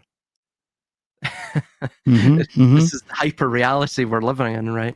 You can transition, a man can transition into a woman, but at the same time, a woman, if you ask someone what is a woman, they will have no definition of it, right? One of the woke individuals, of course, right? So even Congress, Congress men and women have also, it's brought up blanks in their mind when they've been asked what is a woman. And by the way, I want to make sure I correct this. I'm not sure if he called it the Society of the Spectacle. There might be a different thing he mentions, but the Society of the Spectacle is a Marxist book, so maybe he uses it to reference what the modus operandi is of the social engineers. I'm trying to find my book. If I had my book, the Twilight Language book, and it's in the other room, I would tell you exactly what he calls it. But I know he mentions the spectacle being put on and the disenchantment of the society and their unwillingness to do anything about it. But the Society of the Spectacle originally is actually a French, or at least originally in our timeline, is a French book written by Guy Debord. Yeah. Yeah, and this is a Marxist idea, which makes sense. Yeah. The society, yeah, well, it does make sense. Yeah, it's the most of the postmodern thinkers as well. Even that.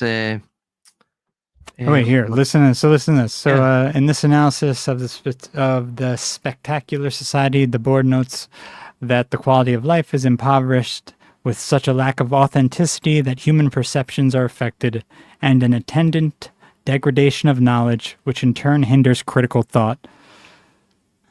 The board analyzes the use of knowledge to assuage reality.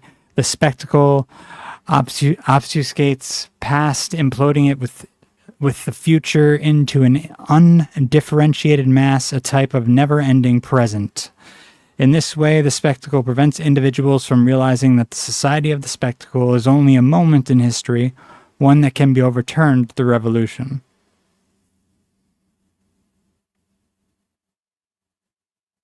Yeah. Which is weird because it's almost like they're So it seems like this would be the wait, is he an anarchist? Is this guy an anarchist or a socialist? I think he's I think he he's says just this a guy's straight socialist. this guy seems like a socialist, which of course they'd call for revolution and they'd get their ass kicked and nothing would happen. Here we go from Mr. Rioso. The Society of the Spectacle is a critique of contemporary consumer culture and commodity fetishism, dealing with issues such as class alienation, cultural homogenization, and mass media. I'm pretty sure the Society of the Spectacle was also featured in a Fight Club. Like, and Fight Club is very socialist. In well, its, no, it wasn't featured in Fight Club, but it was mentioned by. It was either the director or I forget his name now, or the author, as one of the inspirational works of. Absolutely, and that was a socialist message if you think about it. It really was. It was like, what does he say? You buy things that you don't need, blah blah blah. Get rid of your belongings. You know what I mean. Like it's basically live in a commune with a bunch of guys. And a bunch of people, and forget everything you've ever owned, forget personal property. Yeah, but this is the thing as well. What he mentioned regarding, what you come to own will eventually own you. That's very true. And that's very true, which is the problem with all of this stuff presented in Hollywood, because they mix in half-truth. They mix in truth with lies, and as Rudolf Steiner would always say, that is the most dangerous type of speaking anyone could ever do. Exactly. Yeah,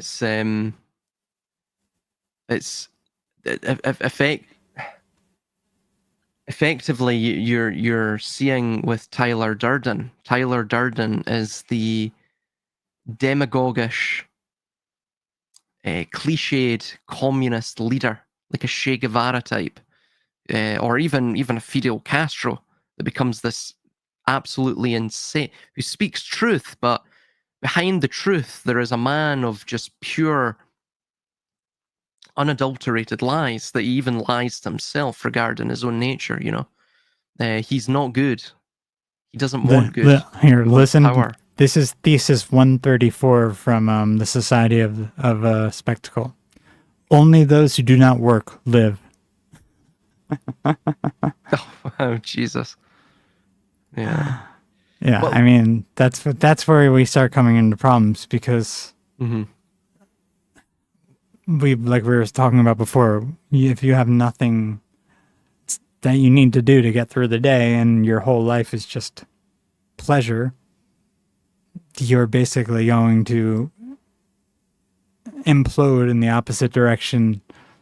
Like it's just the same thing, a different spectrum. Brave New World instead of 1984. You know.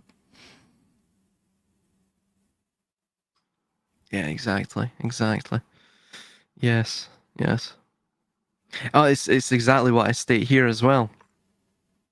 Um, so just reading this really quickly, and then I'll probably have to head off, man. Okay. It aligns with the three eye. So where is this? Yeah. So the Three Eye Atlas fake alien invasion comet, pardon.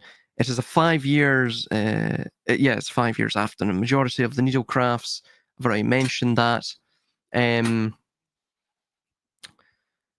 yeah. So another thing to mention is that what we're seeing in the geopolitical stage. So this Russo-Ukraine war is that there's a need for this type of fiction within the American geopolitical system, right? And that system is based on the entire narrative that power projects throughout the ages. Um, you know, well, pardon me, this power projects throughout the ages, so it's not necessarily American, but the American geopolitical system. We'll just use that as a sort of catch-all term, right? To mention or to describe the current global hegemon, to reassert its interests globally through a war with Iran and the fragmentation of the Russian Federation before it wrests control of Ukraine and half of the grain supply of the world from the US. So that's what Russia is attempting to do. I mean, it's quite a masterful move with the Russo Ukraine thing. Again, narratively speaking, right? Mm-hmm. Um, these exports feed approximately 400 million people per annum, with the majority of these being situated in the resource-rich and Western jaded global South. Naturally, if the US possesses the universal credit token of their global protection racket, the dollar, then the only axis of attack is by monopolizing tangible and necessary resources like food, which consequently diminish the confidence held in the US dollar, and at that point, its clear lack of exchangeability for resources. So basically, if you, instead of trying to defeat the dollar by creating a rival reserve currency, you simply destroy the dollar by destroying its exchangeability for resources, because you control all of the resources, or you control, for example, in the case of Russia and Ukraine, you control, what was that, like 50% of the grain supply Yeah. worldwide or Yeah. something. In terms of China, due to the Chinese reliance on the dollar system and the over leveraging of the Chinese economy, then it is unlikely that China will enter into direct military conflict with the US.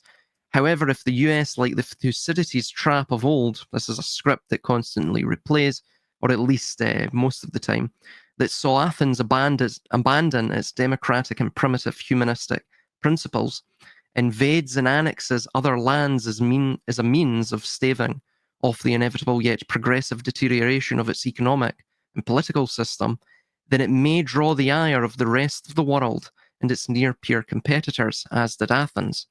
In such a scenario, China may seek to undermine the US militarily. In short, like any protection racket, if the victims begin to resist in a substantial and precedent setting manner, and further, if the mafioso does not quickly set about rectifying this egregious undermining of its authority, then the protection racket will cease to be and the mafioso will be swiftly dispatched. Naturally, all of this is a fiction, but to maintain the belief surrounding the reality of this projected narrative, which is what perpetuates the alchemical political state of power, then it is crucial that the projectors of power, the people, are made to rationalize in their imagination the evolution and expansion of power through these geopolitical dramas that are carried out on the world stage. From this rationalization, they formulate the reality in their imagination, and then that reality becomes projected onto the canvas of the world. And then you have, from Rosencrantz and Guildenstern are dead. You have this very famous line which is Richard Dreyfuss, who is the director of the Meta Theatre, the play within a play. He states It's hilarious. You just mentioned him. Really? I was talking about him. Yeah, 'cause I was just watching Jaws the other day. Oh yeah. Yeah, that's hilarious. Dreyfuss, yeah.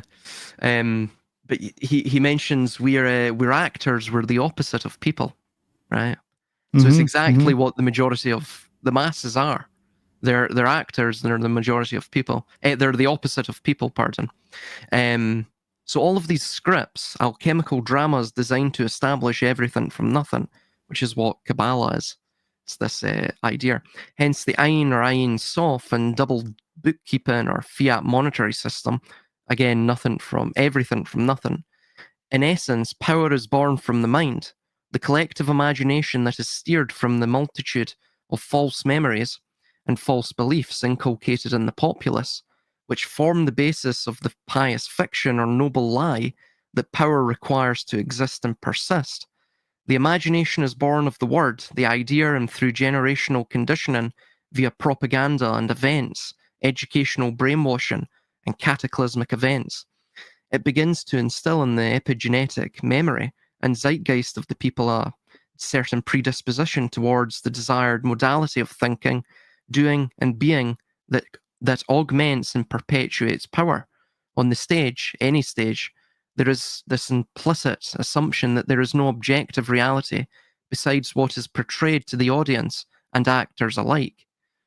And that both the audience and actors dwell in this isolated fantasy of the drama, this hyper reality. That was written by the now unseen playwright and directed by the scarce and seldom seen director. Unfortunately for the most, these fictions become sacred cows after a while, and man himself has a strong tendency to simply believe the reality in which he is presented, without question and with little to no hesitation. Again, false memories carry with them the instruction of the engineered meme, which in turn inspires actions and ideas in the populace, the conduit, that are conducive to the future vision and interests of the power elite. Power is alchemy, politics is theatre, society is orchestration, people are actors, nations are stages, economics is audience participation. It is all a charade, a masquerade, and an imitation of objective reality, that which is beyond our immediate access and comprehension.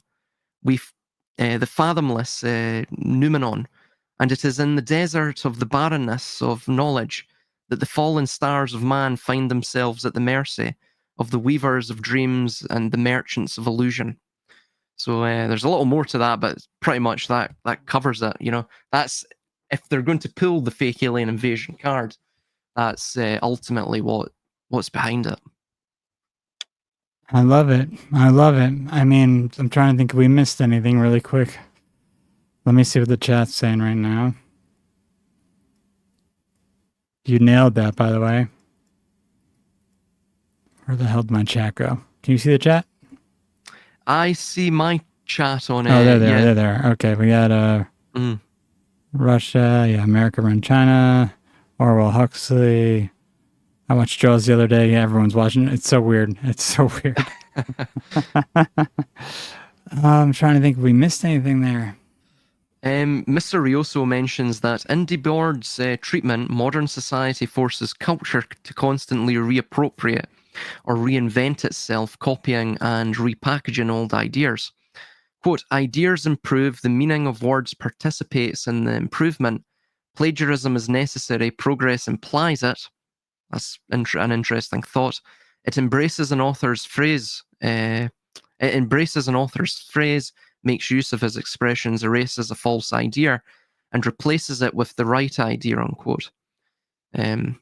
Interesting.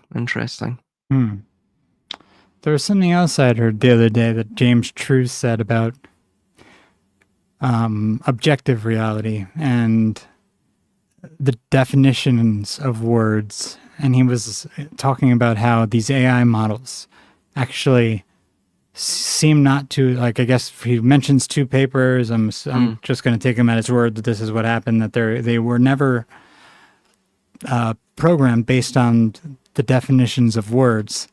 They were programmed based on the relationships between words that were being used and how to analyze those relationships between words to then understand how to, I guess, interpret and then respond to those words and those languages. So it was like it didn't matter what the definition was because they'd essentially be pulling the definition out of the context. the context. Yeah. Yeah. And that's and it's interesting because if you think about it, that's kind of how we learn as children. Funnily enough, in fact, when I when I do any sort of form of writing, that's typically when you're dealing with concepts that are, like what we're discussing right now, it's easier to use analogy and poetry and metaphor, to convey it. So in essence, the words that you not necessarily string together, that sounds a bit, like I'm just chucking it together. But it's when you string these words together into a sentence, and then into a paragraph and what have you, these sentences into paragraphs. The way I write, it's almost I'm trying to convey like a symbol, like a context, like an illustrative context. Yeah, I think I've just personally, I've always enjoyed poets and authors who write like that. They don't really they don't really write as though each word is a self-contained meaning. No, exactly. It's like an intuitive. They're getting an intuitive stream basically from the source, essentially, like the more positive side. If they're at least if they're inclined to have that type of personality, because I'm sure at the same time you could be channeling negative sort of ideas and be writing those ideas down. But I mean, it's obvious when there's something that's truthful and beautiful that's said, that's intuitive. It's almost like you're pulling it from the future in a sense, from a different time. Exactly. It's this idea of the superposition of potentiality and all of that. Meaning you can what do they call it? Retrocausality, that you can jump because there's a quantum entanglement of all the experiences that have been or ever will be. You can, and obviously I have to argue about quantum entanglement being nonsense, and I have to just say, if everything's just a holographic projection, that means the littlest mark in a hologram is going to affect the entire fractalized hologram, no matter where it is. So I mean, we're just connected through like an ether. So those, wherever you are in time, that ether is there. That field is there. I think that's even a better way. This way, you don't get this spooky action at a distance, stupid particle atomist idea. Well, even with them. The reason I use those terms as well is just because it's. Well, I know, It's just that's just how they use it because, and they're very materialistic as well. Yeah, not all of them. But the ones who are not materialists, they are usually ousted by the orthodoxy, and I mean, even the idea of the wave function collapse. Yeah, this is something we brought up once before, and I'm totally vague, by the way. It's something that would come out of the.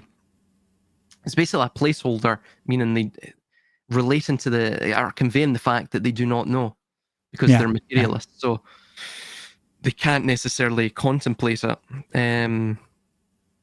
The wave function collapse, but that's the idea of the pure potentiality going from a state of unconsciousness to a differentiated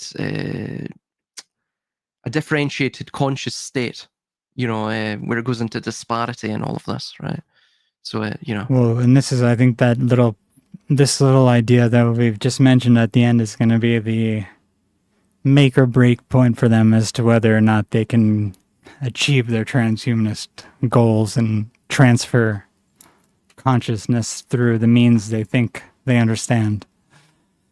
Exactly. Yeah. Yeah.